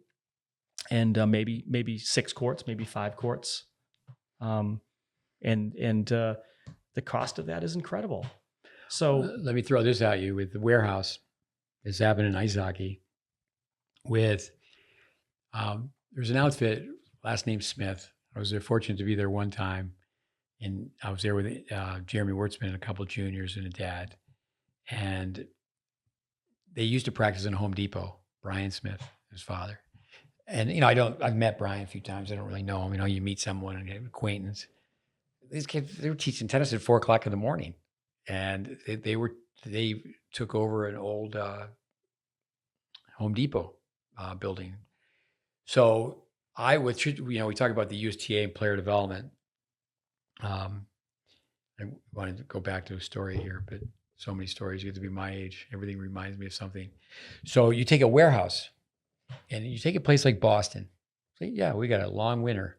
No problem. You're not playing tennis in the wintertime. If you study tennis, look what happened in Prague. I was there in 1987. And, the Sparta Club, they had one indoor court. And, people were going to play in lousy weather. We became pretty fair weather players. I tell a story about my son playing Ohio State. And Ty Tucker, the coach, said, "Hey, Smith, put your warm-ups on." They were in Minneapolis. And he goes, "No, I'm good, coach." And he goes, "No, put your warm-ups on." And he goes, "Yeah, okay." And he goes, "Why do I have to put my warm-ups on?" Because we're playing outside. And my son said, "No way are we playing outside." Because the coach, the home coach, can decide, and it's 50 degrees. So the lesser team was, we want the worst conditions to pull off an upset. Absolutely miserable. Pull off an upset. But the USTA, I mean, Vic Braden wanted to do this with strip malls. You should be able to pull up to a strip mall. There's a store. You go in, and they teach you, this is how you have an elegant, that was his word, efficient, effortless serve. You don't need to go to tennis. In a store? Yeah. So you're walking through a mall, and it's like, well, this place used to be a shoe store, but now you're going in and Vic certainly understood the toss wasn't too high. So yeah, you're not going to hit a lot of overheads from lobs, but it's just like you could go in and have perfect technique. Coming back to the movie Wimbledon, is that you could teach people to have excellent strokes. It's the timing of the ball. It's like, you're going to stand here. This is what a volley looks like. Boom, boom. Mm-hmm. Teach you in like 10 minutes. But now you got to have the recognition skills. The ball is going to come at 60 miles an hour, and the connection between your brain and your feet and your hands. And like, wow, it's a challenge. There's no substitute for being on the court. Yeah, but most people will go their whole life and they're playing with inefficient grips on the volley, because people who've been teaching them don't know tennis math. They just don't know, and they don't know. So it's a cluster muck up. It's Vic Braden's comment that tennis is in the Stone Ages. It still is. I mean, people play one up, one back doubles. They're not taking balls out of the air, and the game is very poorly taught. Tennis is at the bottom of many polls on the worst taught sport, worst coached sport. That doesn't surprise me. But in a place like Boston, some kids, no, you don't have to play tennis in the winter. But you need to hit 1 million balls, and you need to be Tarzan. Your lungs need to be as big as trash cans. The jockocracy. You need to become an athlete. Mm-hmm. And we're going to do cross training. We're in that warehouse. You're going to play some basketball. You're going to play some soccer. And it's like, throw membership out the window. It's like, yeah, I'm going to get people to hit the ball. Welby Van Horn, most people play at tennis. They don't. I mean, the technique is so bad. So bad. I mean, we meet kids all the time. It's like, well, okay, how old are you? You're 13. You've been playing since you were 7. And they have 6 years. And granted, if they have the human spirit, they got the true grit, they could play a little bit. But, Here's one thing, story. End up with the president of Penn flying to meet with me. Oh, that was kind of cool. So everything has a story, the backstory. So Mark Hamlin, great. He's been a guest on our podcast. He's the first coach I worked with. Grew up together with Hamlin. Hamlin, I could teach you to teach tennis. He had the personality and the athletic ability. So he brings this girl who became really, really good. And she became number one in Germany for years. And so anyway, she's 5 or 6, and they brought her over from Germany to work with me. And so the gentleman shows up, and he's working for Penn. He's just selling, what Penn sells. They were selling tennis balls and hoppers and windscreens. It's all accessories. And this is many years ago. He's really amazed at how well this 6-year-old hits. He likes tennis. He was not really a tennis player per se, but he's played some, and he's in the tennis business. He travels from club to club. He's a 6-year-old, and just has really a solid base. Like, whoa! And it's not that they're fantastic; it's that the other kids are just all over the map with how they swing a tennis racket. So the talked to him, and he just had recently graduated from the University of Illinois. I said, University of Illinois, I go up there. I've been going up there once a year for several years in the fall to run a Labor Day camp for the women's team. So one of our associates, she worked in our program for 2 years, and she goes and she's the coach. She worked for Braden in between with us, and then Braden, and then became the women's coach. And she had played there as well. So then she's in the inside, and next thing you know, one of our students becomes the men's coach. So, and I said, yeah, and then he communicates with, it was Jennifer Roberts, and at that time, that was her maiden name, and Craig Tiley. And next thing I know is I'm meeting with the president of Penn. And I said, this is how little kids should be taught. And it's still in their catalog that you get a shoulder bag, and in that shoulder bag, you have foam balls. In the shoulder bag, you have little rackets. You also have a cone, and then you have a pamphlet on like how to practice. When we say up against a wall, you take your racket and you trace the swing against the wall. Like a starter kit. Exactly. That's what they called it. But the problem with the final punch was we need to put one video in each starter kit. And VHS tapes, I suppose, right? Back in the day, one VHS tape. But the thing is, they couldn't put the VHS tape in, and they couldn't even put the pamphlet in. So the starter kit had no information. Why couldn't they put? Because if you are going to be connected with one pro, like say myself, and I don't believe in the GreatBase. Are you a GreatBaser? It's like, do you believe in physics? Do you believe in efficiency? So then the political side comes in. Is that no? It's like a tennis racket, a racket company. They're not going to sponsor methodology because some people are going to be opposed to it. They're going to sit in the boardroom and go, wait a minute. They just want to sell rackets. They don't care how you use them. Exactly. But that's where they lose out. They lose out because people find something else to do. With people like to do what they're good at. If someone is really good hitting ground strokes, they like to stay at the baseline and hit ground strokes. If they can't hit ground strokes, they like to go to the net and hit volleys. Oh, that goes to the whole decline of tennis and the rise of pickleball, because people like to do what they're good at, and it's hard. Tennis is hard. Again, ball coming out of a ball machine at 30 miles an hour, you change the racket face by 1 degree, the ball goes 6 feet further. So to be able to hit tennis balls, why don't people go to the net? They don't go to the net because they don't go to the net. Then when they do go to the net, certainly as a young kid, they're going to get passed and lobbed. And then it's like, does anybody have any vision for this? I mean, people are playing doubles the wrong way. But then it's like, well, no, this is the way it is right now. And who wins? 2 superior athletes playing inferior doubles, or inferior athletes playing superior doubles? The athletes win. So winning is totally confusing. People don't go with science. They don't go with logic. They don't go with imagery. They just want to know who wins. People recruit. You go, well, you recruited the kid. The kid's got bad grips. What did you, okay, yeah, they've really won a bunch. And so if you're recruiting an 18-year-old who has, like, say, a very typical a Western grip, well, work within their game. What did you say? Crummier beats crummier, and you have a saying that seems to apply here. Yeah, when Crummy plays Crummier, who wins? Crummy wins, but Crummy doesn't know they're Crummy because they beat Crummier. Tell us about a warehouse. What would it cost? We talked about USTA player development and all that money being spent on one zip code. 42,000 zip codes, I think it is. Javier Palenque. I know you listened to him on the previous podcast. Very, very detailed and insightful view. He did. Well, but for you though, because you have this background in business now and analytics and real estate, but you're not. You weren't. If you were 21 years old and listening to Javier, but you have a lot of time in the game now. Plus your other skills. Tennis is a microcosm of life. But the USTA, what would it cost? In Boston's a very expensive place to live and such. What's it cost to get a warehouse? Warehouses are very expensive.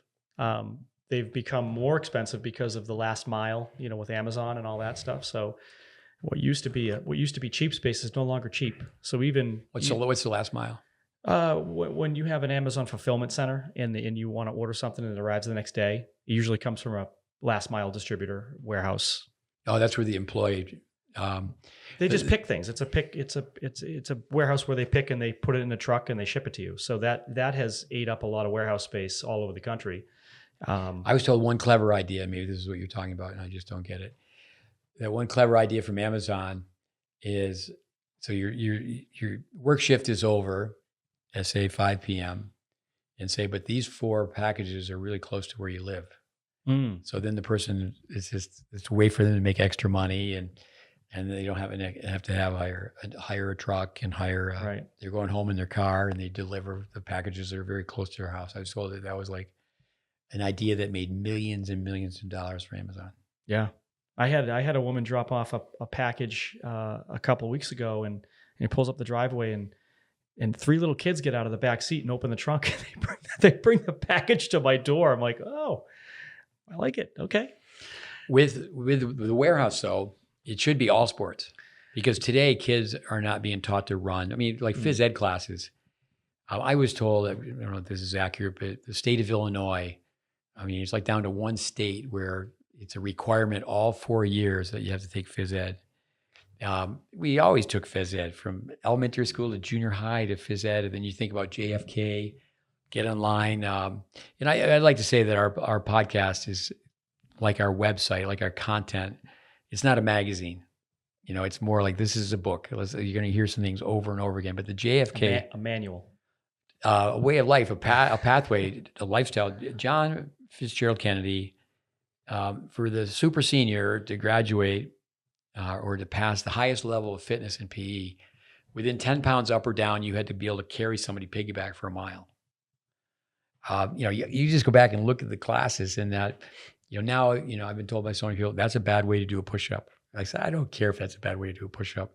They can't do half a push-up. And, what's a half a push-up? You just call it a girl's push-up because it was very chauvinistic. We can't say that anymore. Yeah, very chauvinistic, very sexist. And, a girl would do just on their knees and they would do a push-up. And, Steve Robertson, I like give him credit, love this. You do one push-up, you grow muscle. So we have kids that are playing full-time tennis. Parents are spending a fortune. They're going to national tournaments. They can't do push-ups. I had a kid I worked with for 6 years, and they said, "Let me see you do some squat thrusts." He goes, "What's that?" So they're not taking it home with them and making the garage, playing outside. But that warehouse. What do you mean? What do you envision for a warehouse space to be used, like for multi-sports? Is that? Well, especially where you live, half of the United States has a long winter. And, I always ask, why in Minneapolis, they don't train players in Minneapolis? Players don't come out of Minneapolis. They can, but it's going to be a special story. There's a young girl with a dad. People watch her hit the ball. I go, wow. So you got to march to the beat of a different drummer. But why do they have tennis players coming out of Moscow? I've been to Moscow. I've been to Minneapolis only once. I've been to Moscow more than I've been to Minneapolis. I was in Minneapolis in the summertime. But I've met enough people through hockey to know that that's where the hardy people are. And it's freezing cold. You just grow up in the U.S. watching the weather.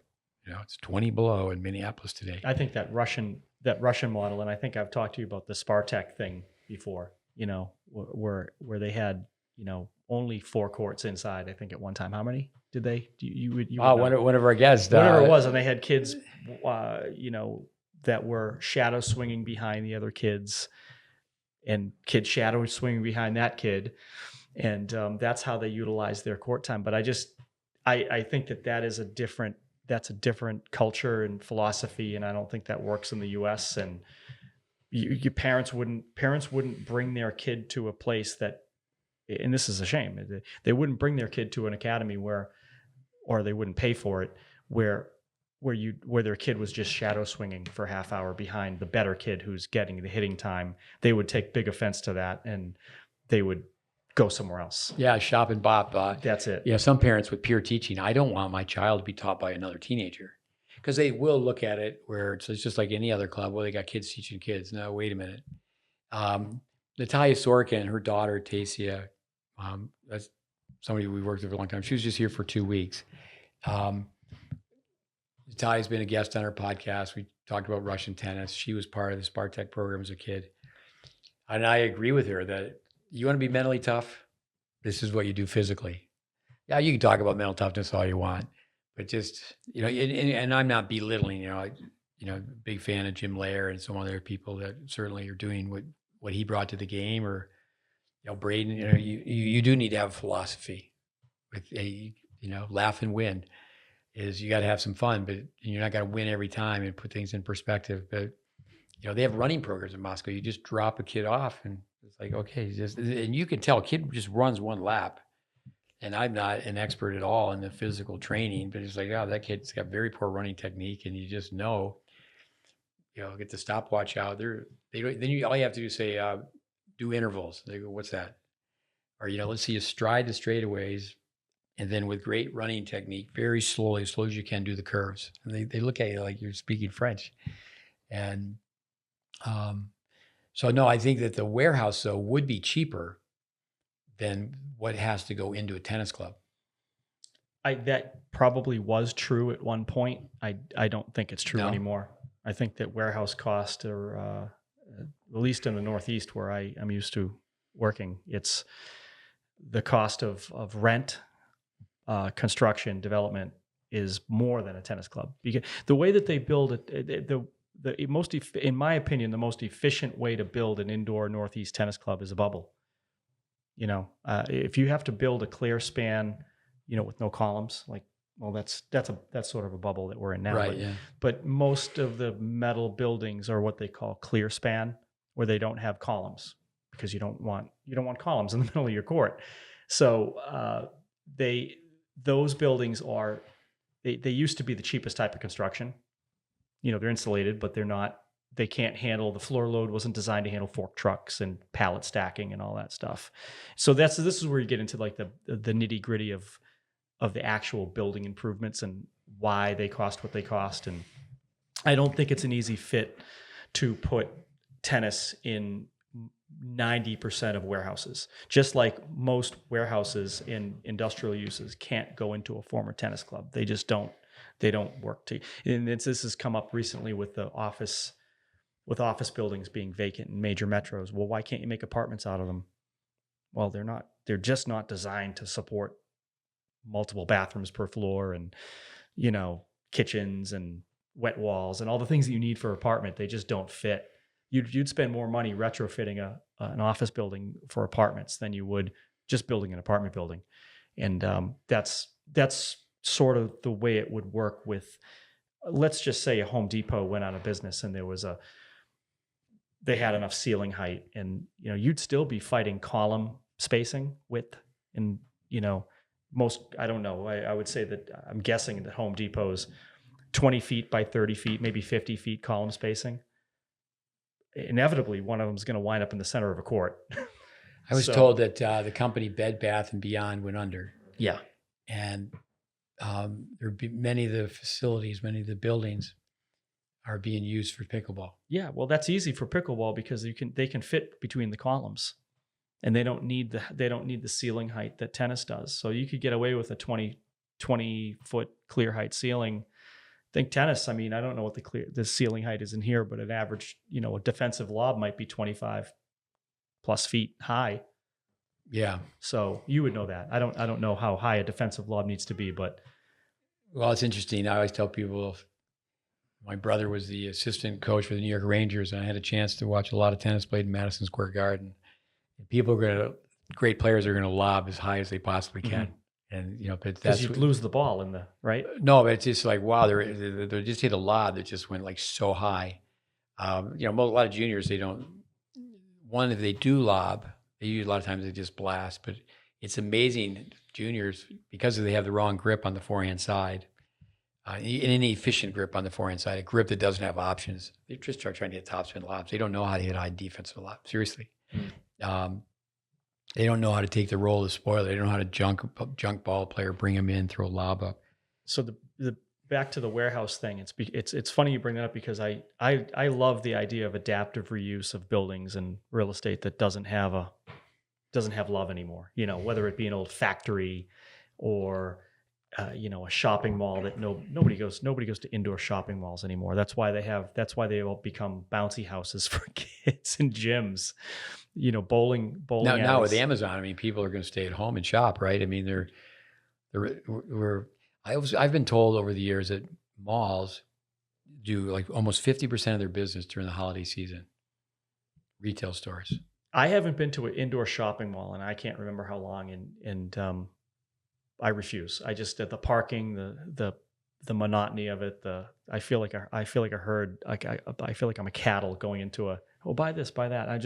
I'm not that guy. I don't want to do it. But I think that the point is that your idea is great with using buildings that would otherwise go unused for a better purpose. But I think what the reality is, it goes the other way.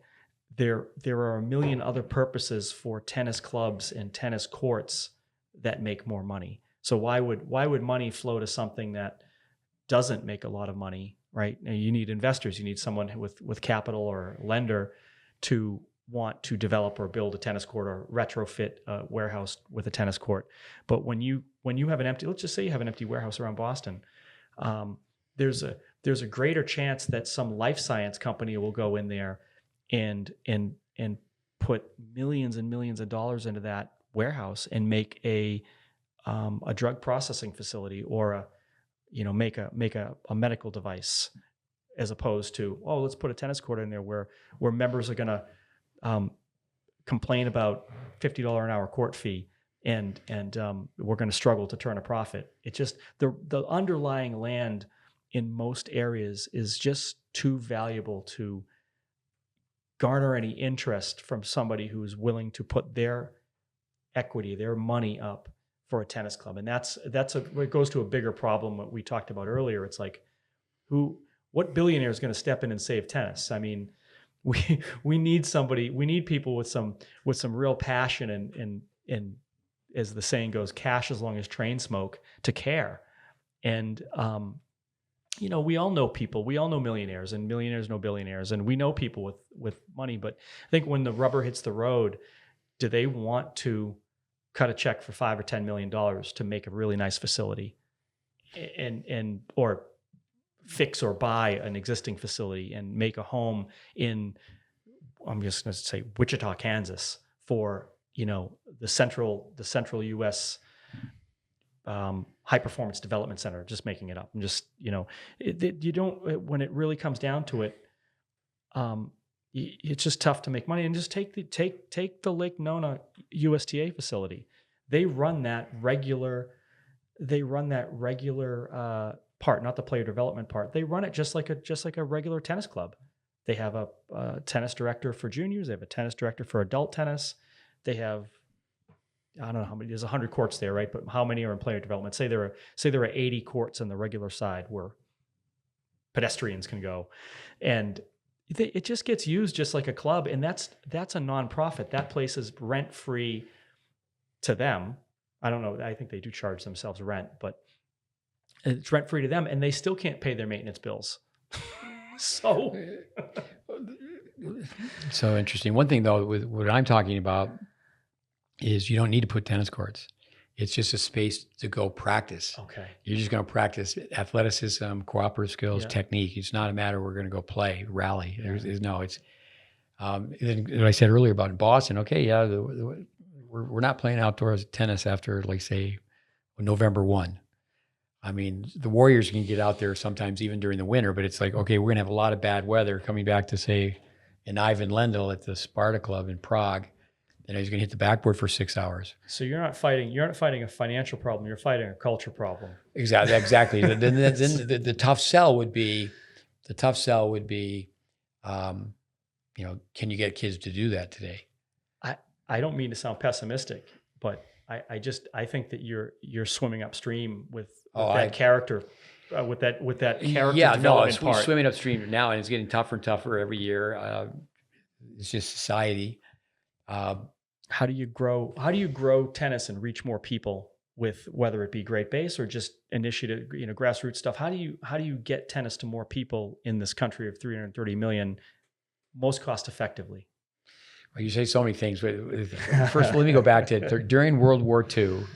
How did Bobby Riggs play tennis? How did Don Budge play tennis?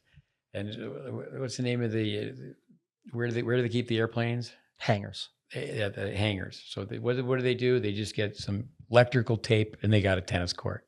And they're playing on cement, they're playing on tarmac, and they've got a tennis court. And they just hang a string across it. It's like no money being spent. This is a tennis court. Let's play. Well, America was different then. Yeah. So, but it could still be done if you just think of all the millions of dollars that the USTA has spent. But I would say, well, do they really know how to develop a player?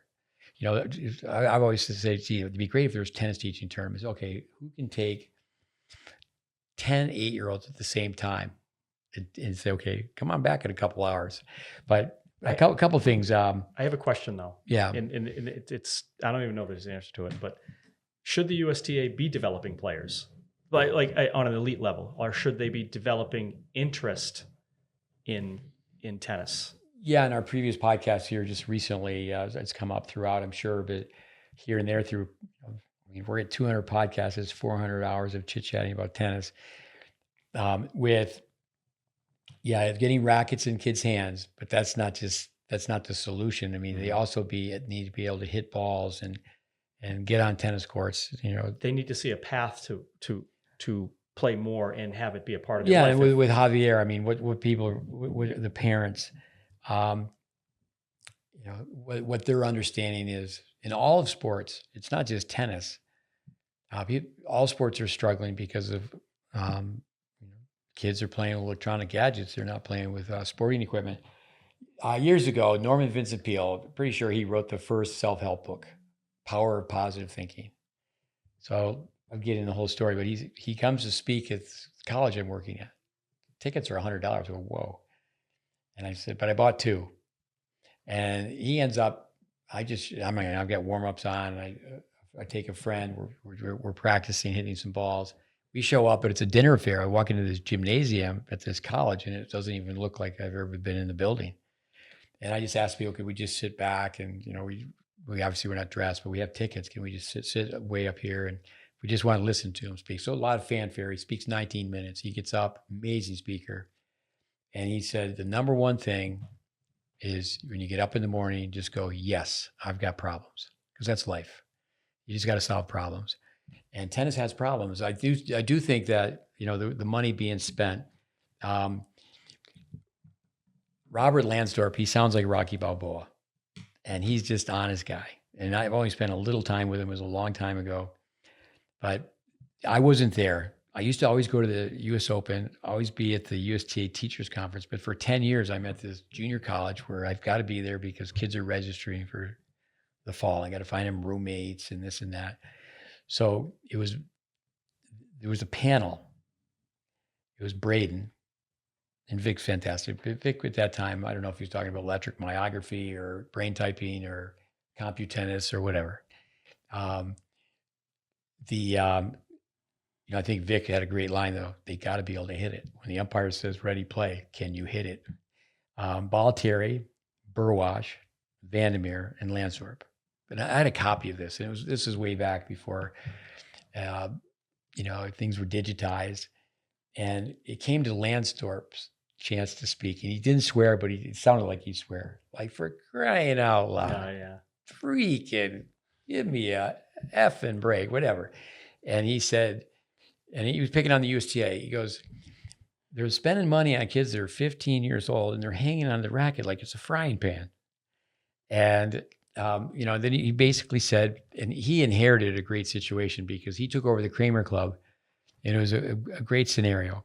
I was doing a thing out in California with coaches, and Elliot Telscher, who's top 10 in the world many times. So he shows up for this weekend coaching course. And I said, Robert Lansdorp, he certainly gave you the inner voice the way he talked to you when you were a young kid. And he goes, he talks to me the same way today.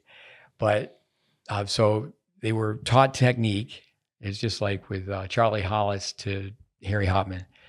They were taught technique by Braden. And then Lansdorp came in, and it was like, okay. And if anybody ever saw him feed balls, he had the gigantic sweeper on the court. And I remember Elliot, I'm a little older than he is, but I remember him saying to me, I was watching him take lessons, and I remember him saying, it's so stupid to watch lessons. And that's the problem, is people don't watch lessons. You got to watch people who really know what they're doing. But I do think that you can go backwards, but now whoever inherits, whoever takes over, who's next in line to try to solve the problems of the USTA. And it's not just player development, but being invaded by pickleball, and they're welcoming them with open arms, and what's going on with tennis. But all the millions of dollars that have been spent in the past, or now they have 100 tennis courts in one place. But they have these satellite facilities. So what you're saying, and that's where to talk to somebody with real estate expertise, is how many of these bubbles could be put up. And this is an education center.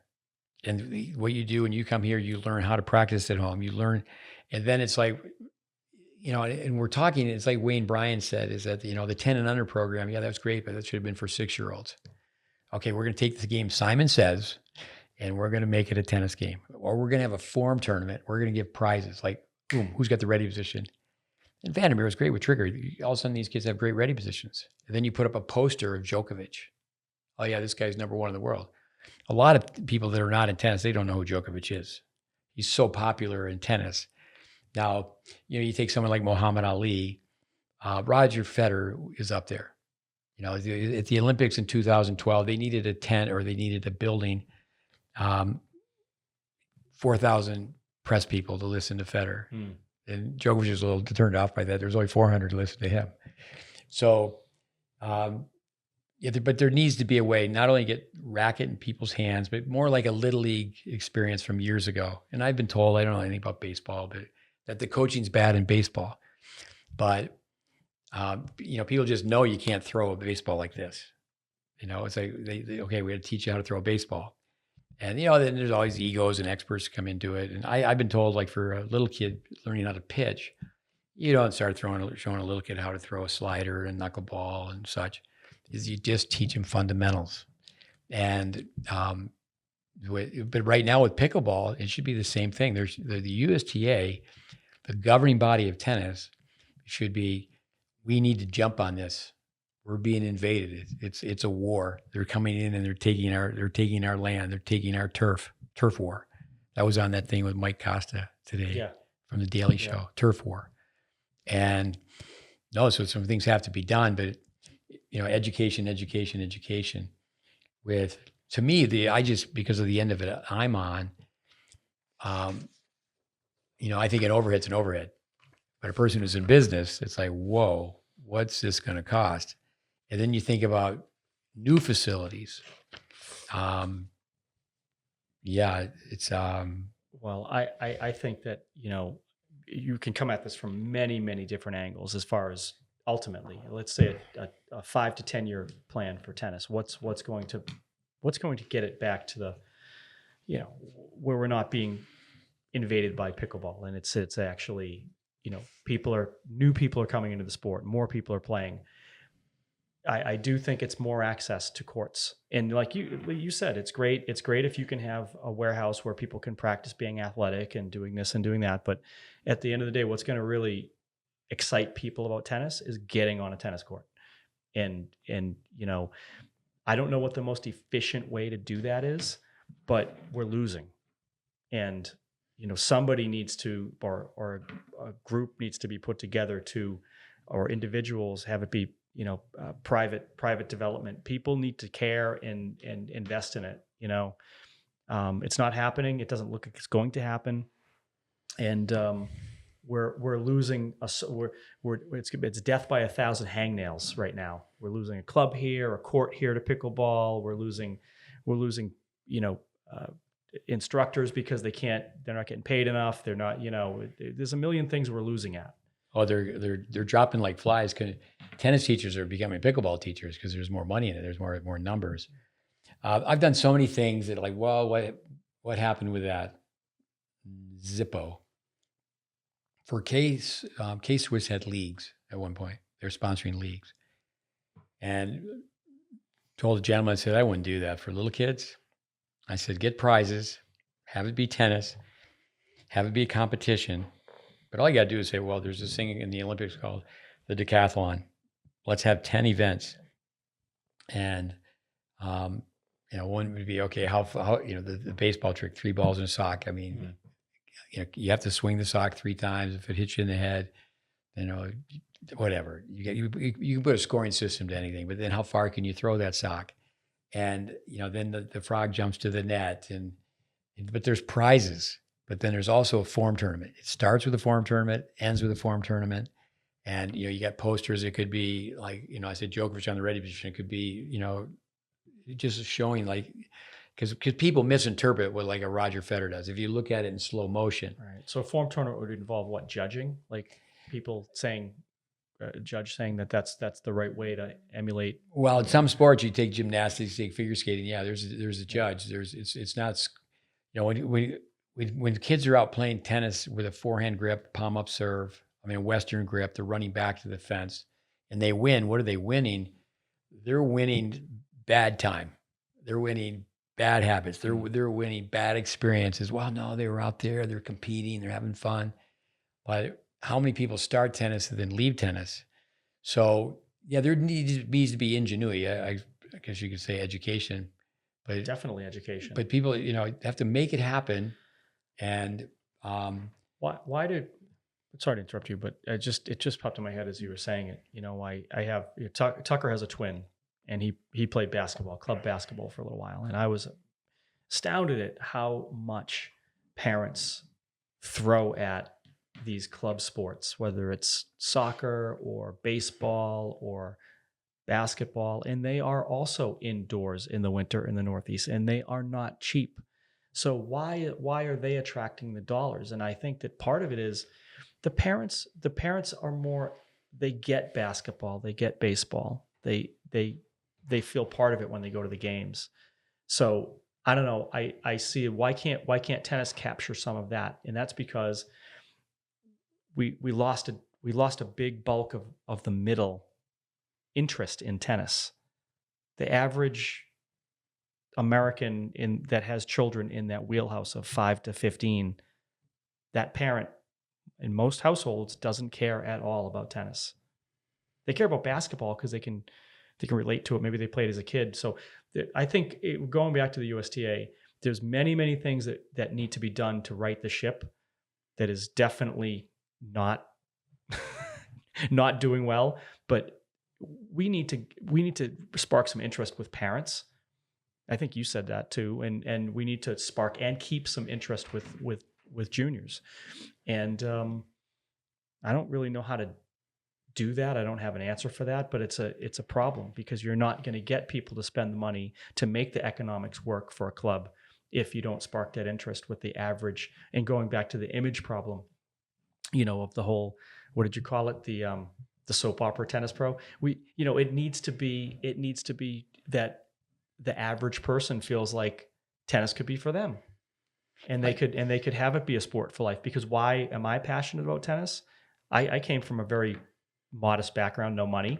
Why am I passionate about tennis? Because I believed that I could have it for life, and not everyone sees that. Yeah, great point.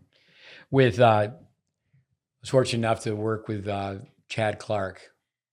All these tennis teachers have passed. Jennifer Roberts started him out. Dave Anderson spent the most time with him, but he was in the program, in the system. He won a national title.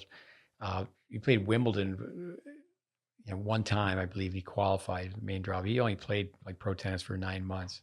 A very good tennis player, but his mother, Vicky, just wanted him to play some baseball. Or excuse me, he was a baseball player, so he wanted him to do a lifelong sport, try tennis. Then the same story with Jim Courier. Jim Courier was a baseball player. Then he had, I believe, an aunt. And he said, well, I knew I wasn't, he had to be number 2 in the 12s in Florida. He goes, I know I'm not the second best baseball player. He chose what he was good at.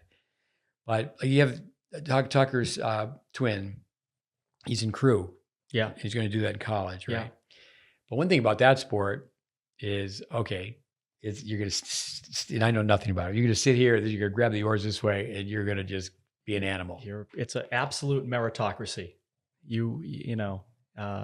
He got into that, by the way. This goes to tennis too, and how it's difficult for anyone to really care about tennis. He was introduced to rowing his junior year in high school, and by his senior year, by his first semester of his senior year, he was an early commit to a D1 school. So that's a pretty quick uptake. Try that with tennis. This young guy he sent to me, he's a big guy, and his sister has a full scholarship at a major university for crew. And I know, his background and who was teaching him, and incriminating. It's like, whoa. I mean, that's one thing about people coming to me for a second opinion. They're like, well, what we're going to do is it's not an opinion. We're going to show you that. I mean, I walked in today and I saw your backhand follow through. Just had like one glance. Like, well, he's got a horizontal release on the top of the swing on the one-handed backhand. But tennis, it's really more concrete. Excuse me, just the opposite. Tennis is abstract. You're in crew. It's concrete. This is it. Boom. Straight ahead. Sit in the chair. Look forward. It's kind of like the horse with blinders on. I mean, there's form involved. I'm learning that there's definitely technique. I'm sure there is. But the one thing about, like, if a kid's going to throw a football properly, he's going to throw a baseball properly, the fundamentals are not negotiable. Kids at the foul line shooting basketballs. Tennis should be taught that way. But tennis is like, the kid picks the racket up and how's it go? They're at the mercy of their impulses and becomes a slave to their habits. So, education. But people have to see it to believe it. How's it go? Some people say, well, I won't believe it till I see it. And if people were to see player development, people don't even see static balance training anymore. Things that people that were very, very successful in tennis teaching that have gone before us. I mean, I'm talking about tennis teaching. I'm not talking about coaching. I'm not talking about recruiting. Like, I love to listen to Gilbert. I remember reading where Rocket won something like 23 matches in a row. I would read his book again. He wrote a second book. One is Winning Ugly. The second one is I Got Your Back. But when he starts, he says, I don't do grips. When he starts talking about, you're not going to see him go, okay, all right, Brad, we're sending you, again, these 10 8-year-olds. How's that going to go? So Joe Public, I think it's great Andy Roddick as a podcast, and it's anything to get more people juiced up about tennis. Yep. But he's going to be able to get anybody and everybody who's a name in tennis. But it's like, why don't you interview Robert and Lynette Federer? Just say, okay, come up with like 10 things. Roger's not going to tell you Roger's not going to say, well, this is what I did when I was 8. Like, how did that happen? Alcaraz. Andy Brandy, before he passed away, said about Alcaraz, and this isn't to take anything away from Juan Carlos Ferrero, is he was an already made player. And granted, at that level, the confidant, the mentorship, not downplaying what they do. Say Ivan Lendl, there's a book, The Man Who Made Murray, and it's basically a biography on Lendl. But Murray was right there. And one of the reasons it worked with Lendl is Lendl had been in 4 finals, I believe, and didn't win. But then Joe Public buys that, and then with the pros, you could look at the pros, like Ivan Lendl, he had to, because of his grip on the backhand, he turned the wrist down. McEnroe had the racket face open, so McEnroe was going to roll it and go, I'm going forward on everything. But Lendl could turn down. You can hit the ball with, this grip, that grip. But then, how did he become so good?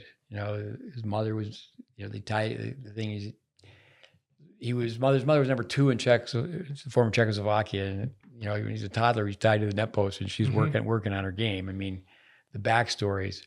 But yeah, I know, I think you made a really good point. If so gee, you don't have, it's not you made some great points about, okay, it's not going to be done in a warehouse, but I'm not talking about putting up tennis courts. I'm talking about, people can come in like they did in Indiana and they use this at Home Depot. Like, you can tape down one court and go, wait, this is a tennis court, and it's on lightning cement generally. Mhm. Jacob Hansen, I know he's been to visit. He's been on our podcast. He's doing that up in Salt Lake. And through the course of the winter is, okay, the kids should come out of that building and they should have clean, efficient strokes. But I think, unfortunately, that verb to sell people on that idea. It's not to shoot holes in the idea. I just think that I have a very pessimistic view of the culture that just won't be interested in it. When you can go play basketball and actually dribble and be on a team and be on a basketball, there are other competing interests for kids. Right. And going to a warehouse to learn how to have a rising socket on your backhand or whatever technical thing that is properly should be learned, I just don't see it being nearly catchy enough for the crop of kids or even adults in this culture. They need to see I liked what you said earlier before we were on air, a disruptor. They need to see it with. If they had a person to follow that was a disruptor saying, look, this is how I learned and this is how I got that they need an example. No, I've had student assistants. I've had interns that, one in particular, just think of, didn't play tennis, but her technique, like, this is how you hit a volley. And, it's not to beat up the best players in the world, but the young man who played Nadal today, one of our students who played at Princeton just, sent me a text that said he's got a lot of holes in his game. Darwin Blanche, I think. Yes. Darwin Blanche. Thanks for the help on that. So Darwin Blanche, I mean, hats off to Darwin Blanche. He's playing at the French Open. He's playing Nadal. He's got to have so many positives. But, now he's under the microscope. And, even that with education, the commentators aren't. So Alex Vukovic sends me a text and goes, this guy's got a lot of holes in his game. And ditto, I mean, so is this player, so is that player. Look at Medvedev. And he says it himself, like, my volleys are awful. But the character, the fight. I love listening to Medvedev, by the way. Oh, so do I. But the point being is that people will listen to that, and then they have the license. Well, you can hit the ball any way you want, instead of speculate. Well, Medvedev, 6'6", and he does have a very low toss. It's way out to the right, way in the court, and ba-boom. So, education. But no, coming back to the warehouse though, is the kid not so much in Southern Europe, but Central and Northern Europe. Okay, the kid can ski, they can skate, they can play soccer. American kids right now, they don't even really play pickup soccer. And, people see us play soccer on a tennis court. It's a novelty. Like, what are they doing? It's indoor space. Let's play some soccer. And, you travel around the world and people play, international football. To us, soccer, and it's like instant game. But it's really interesting from, like someone like yourself is like, like, what would this cost? Braden's idea, I mean, if a mall is empty, it'd be pretty hard to say, yeah, come to this mall and we're going to teach you how to serve. We're going to teach you how to hit a forehand and a backhand. But it's not a matter of, well, you need to get a membership. You need to pay your dues every month. Yep. And private coaching. Then also this happens all the time, and this is a major red flag.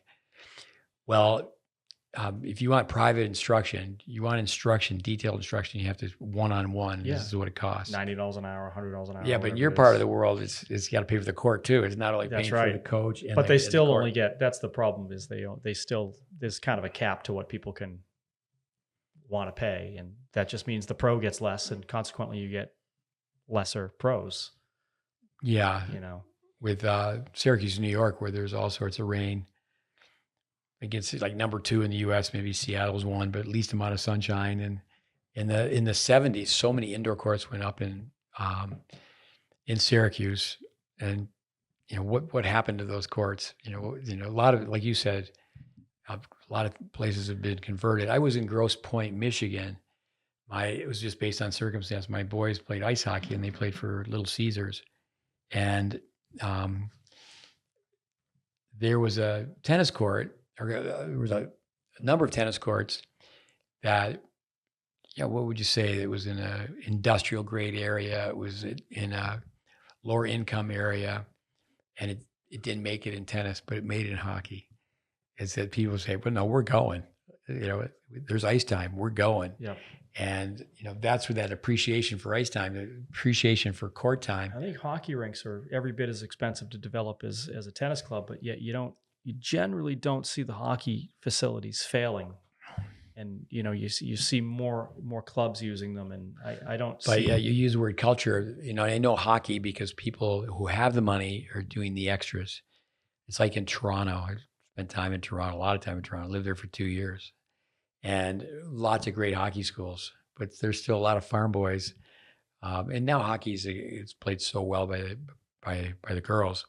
But Saskatchewan, of course, they have all the story circumstances. They've got frozen lakes and frozen rivers, and okay, we can get out, and a little bit of toughness coming from getting out there in the cold weather.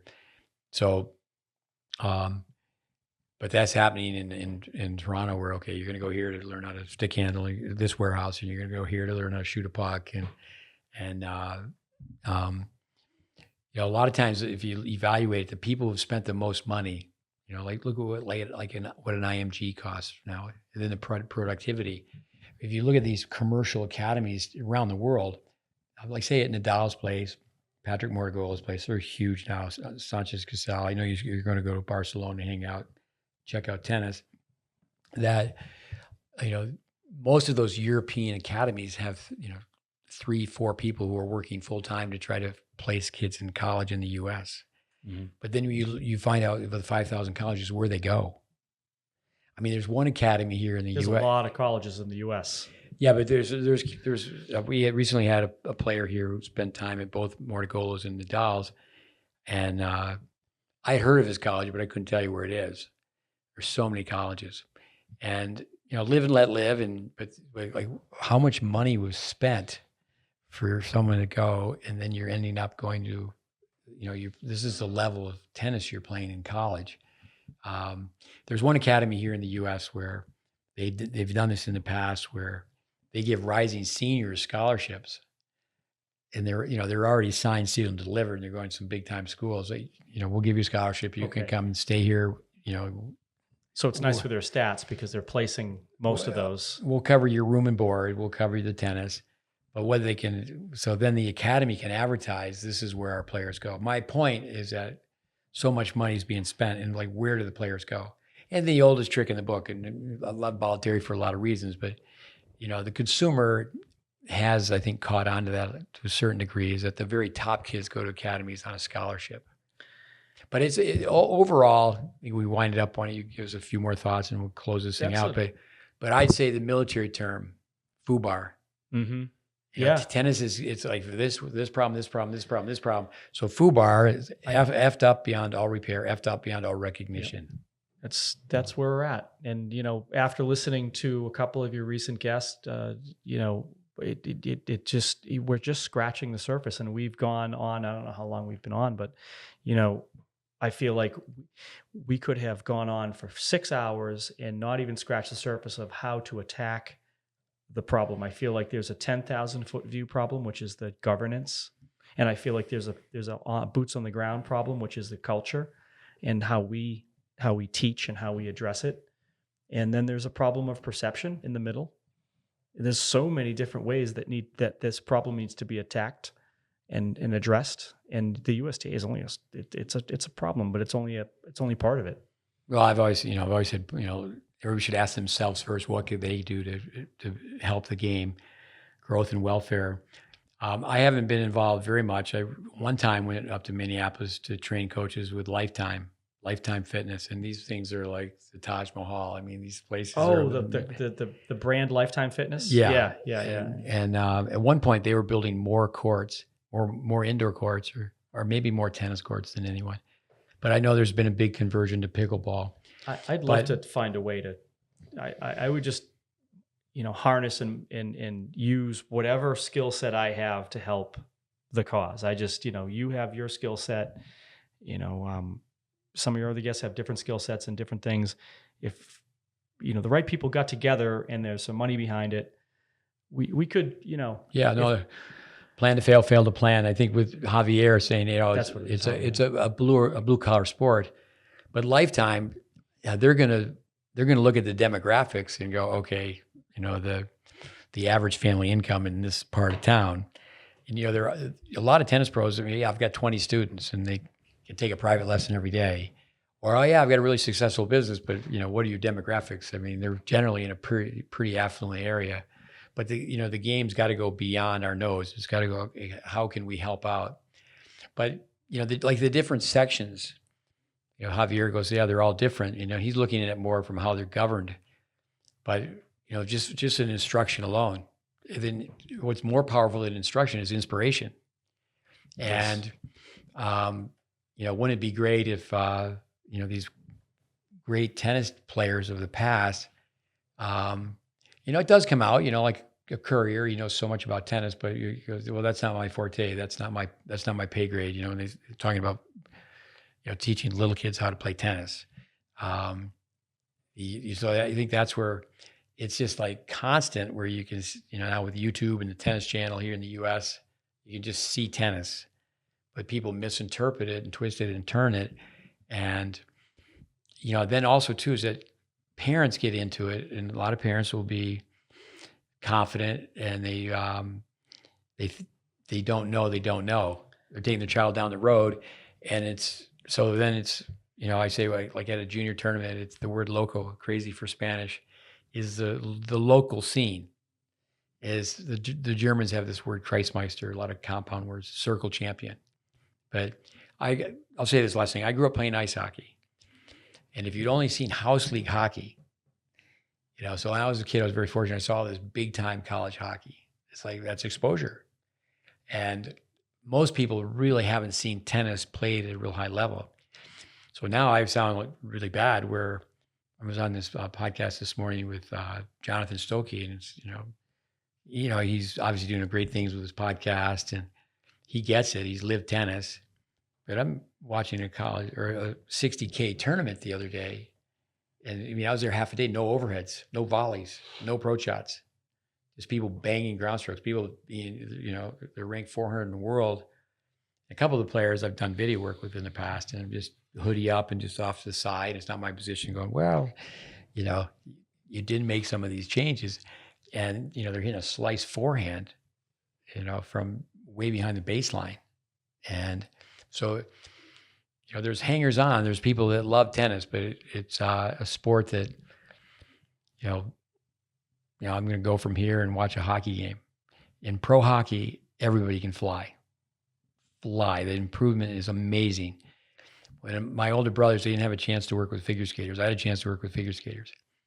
In pro tennis, okay, certainly there's different levels, but Swiatek is fantastic. People don't really beat up with Swiatek about her forehand grip, but it's basically the same grip as Coco Gauff's on the forehand side, and they lack options, and they're so great. And we need to be positive and go, this is why everybody should learn from them. And when we start talking about, while they don't do this, that, and the other thing, it's not to say, well, what they're doing is wrong, but it just comes down to education. So the very highest levels of play is going down. And that, to me, comes back to teaching. Well, if you keep doing what you're doing, educating other teachers, maybe that's a step in the right direction. Well, but it's a drop in the ocean. Yeah, of course. I don't want to be negative, but who are the power brokers? I had maybe 10 people send this to me. Is that Roger Federer's showing up to play pickleball, And, Roger Federer is going, well, maybe when I was younger, I should have played a two-handed backhand. He wants to help children out. But, people would laugh at me, but, Roger Federer should go through Vic Braden training. Science-based, here are the facts, Jack. And then people would. And, I mean, he is so powerful. But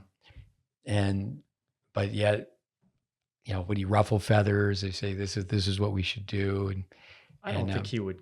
I don't think he would care. I think he's a good enough ambassador of the game. Or if he was introduced and felt like this was the way, he would preach it. Well, the Swiss, I've spent some time in Switzerland. Is he going to go in and go, okay, first of all, he would have to go through that study, but he was taught by Adolf Kavoski, and he was taught static balance when he was 8.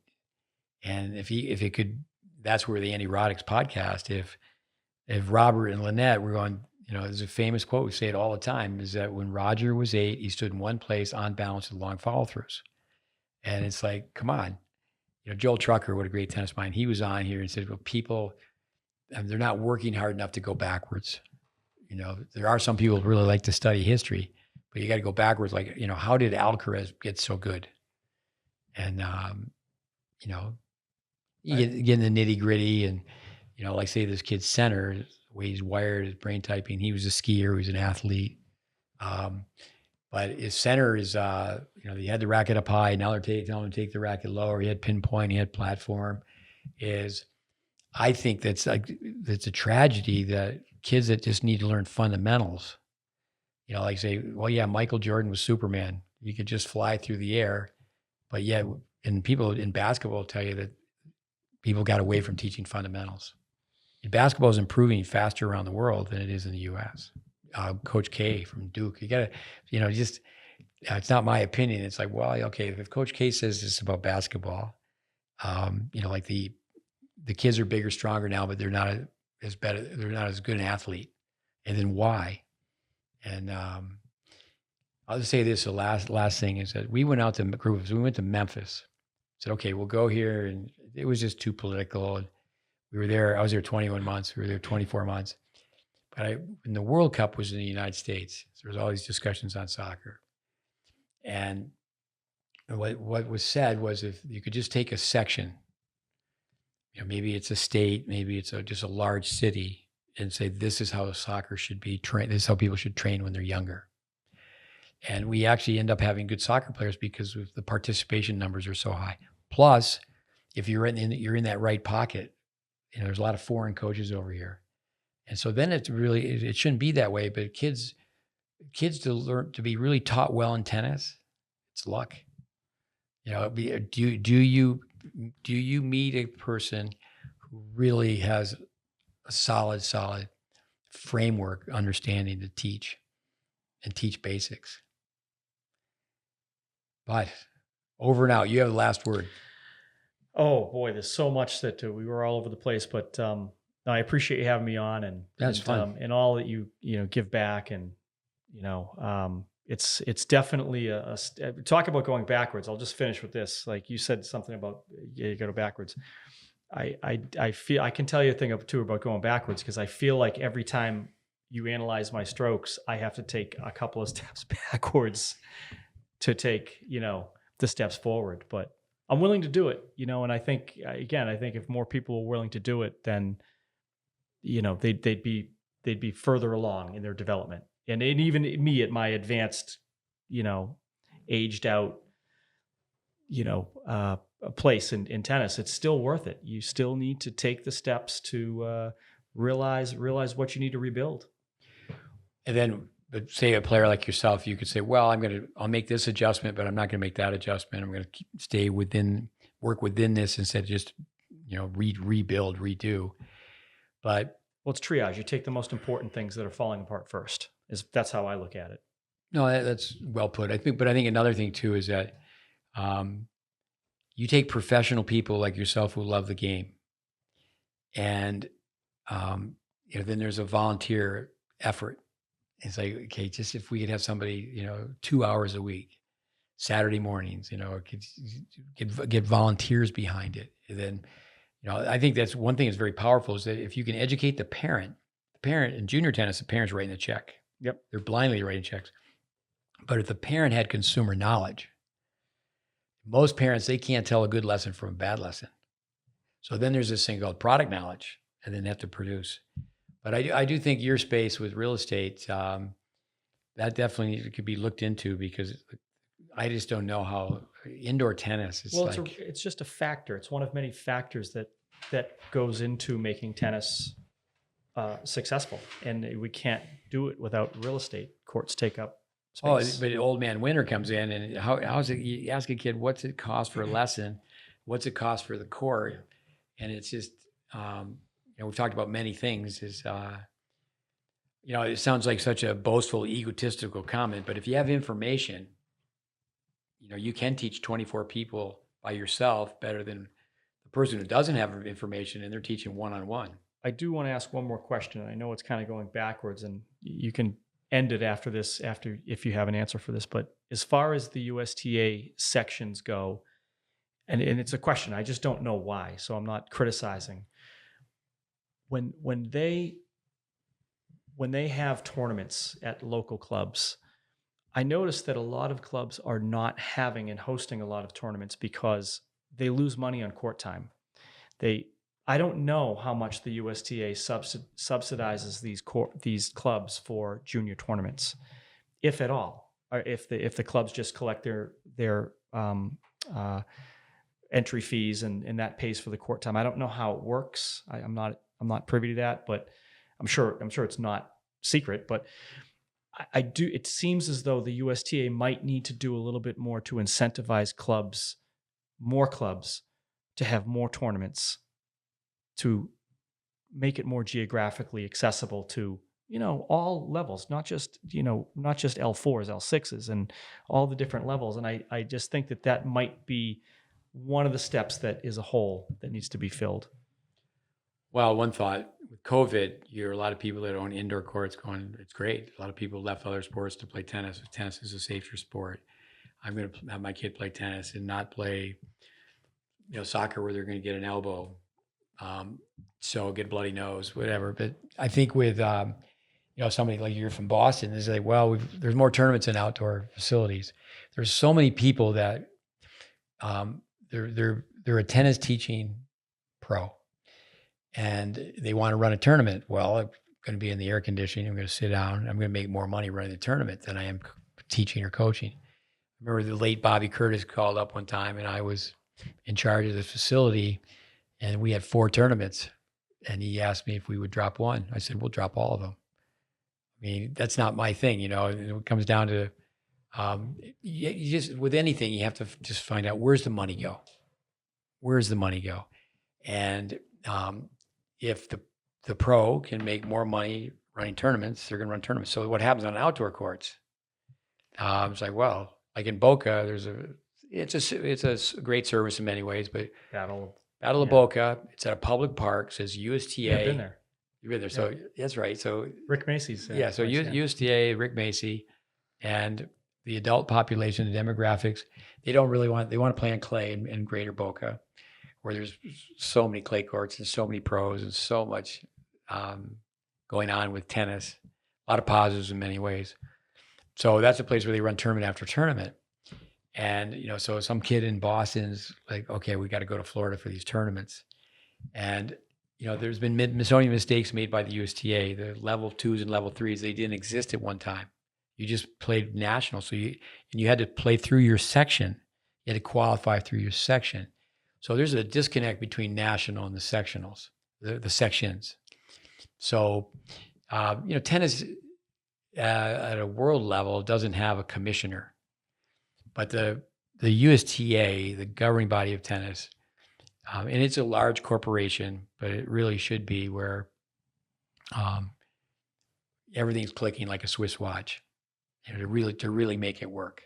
And Dave Fish in your area, Boston, the Harvard coach, he's always said there's 2 things, and he stepped down from the UTR. He's the guy who really got the UTR launched. David Howell put it together. David Fish launched it. They work together. And it's become a moneymaker. It's become a business. And that's a tough thing. Is that capitalism? I'm not saying, okay, I'm a socialist, but with, come on, what about a love of the game? And money, money, money. You go into a meeting and all people are talking about is money. And, the growth of the game and the numbers. How many new people are coming into the game. And that's one thing that Javier is all over. Is he's making a study of the demographics. So he's seeing down the road on this. And, so it shouldn't be a conversation on who's going to be the next really good 17-year-old, is the health of the game. And, my end of it is, tennis teachers that I've worked with from the past. But if by chance Bill Gates is listening to this podcast, I would just encourage him to, take tennis under his wing, because I know he likes it. So, well, Larry Ellison, him too. I put up a Facebook post. I didn't put it up. I wrote it. I don't know how to post, but McEnroe's at Indian Wells. He's sitting between Larry Ellison and Bill Gates, and they both love tennis. And it's not like you just throw money at the problem. It's like, well, we'll spend money on this and spend money at that. How's it go? The person or the people, if the people who cause the problem aren't going to fix the problem. So Javier, when he says, yeah, if I was the CEO of the USTA, I'm going to say, first thing I'm going to say is, everybody can go now. See ya. And to say, well, we got to start from scratch. But no, it's, in my lifetime, knock on wood, I can hang around for another 10 years, but it's not, we go, oh, tennis is great. And, so many people are playing, the sport's growing. And you just got to go out and watch a high school tennis match. And, it's like, it's being treated too much like an activity and not a sport. Javier, too much like a business and not a sport. Javier definitely sounds like he's done a living, breathing 10-year case study on it already. So, but I would say that somebody should take a look at what they've done to turn around another sport, Formula One, in their image and how they've grown that sport from something that used to appeal to a Rolex wearing billionaire only, and they made it appealing to the masses.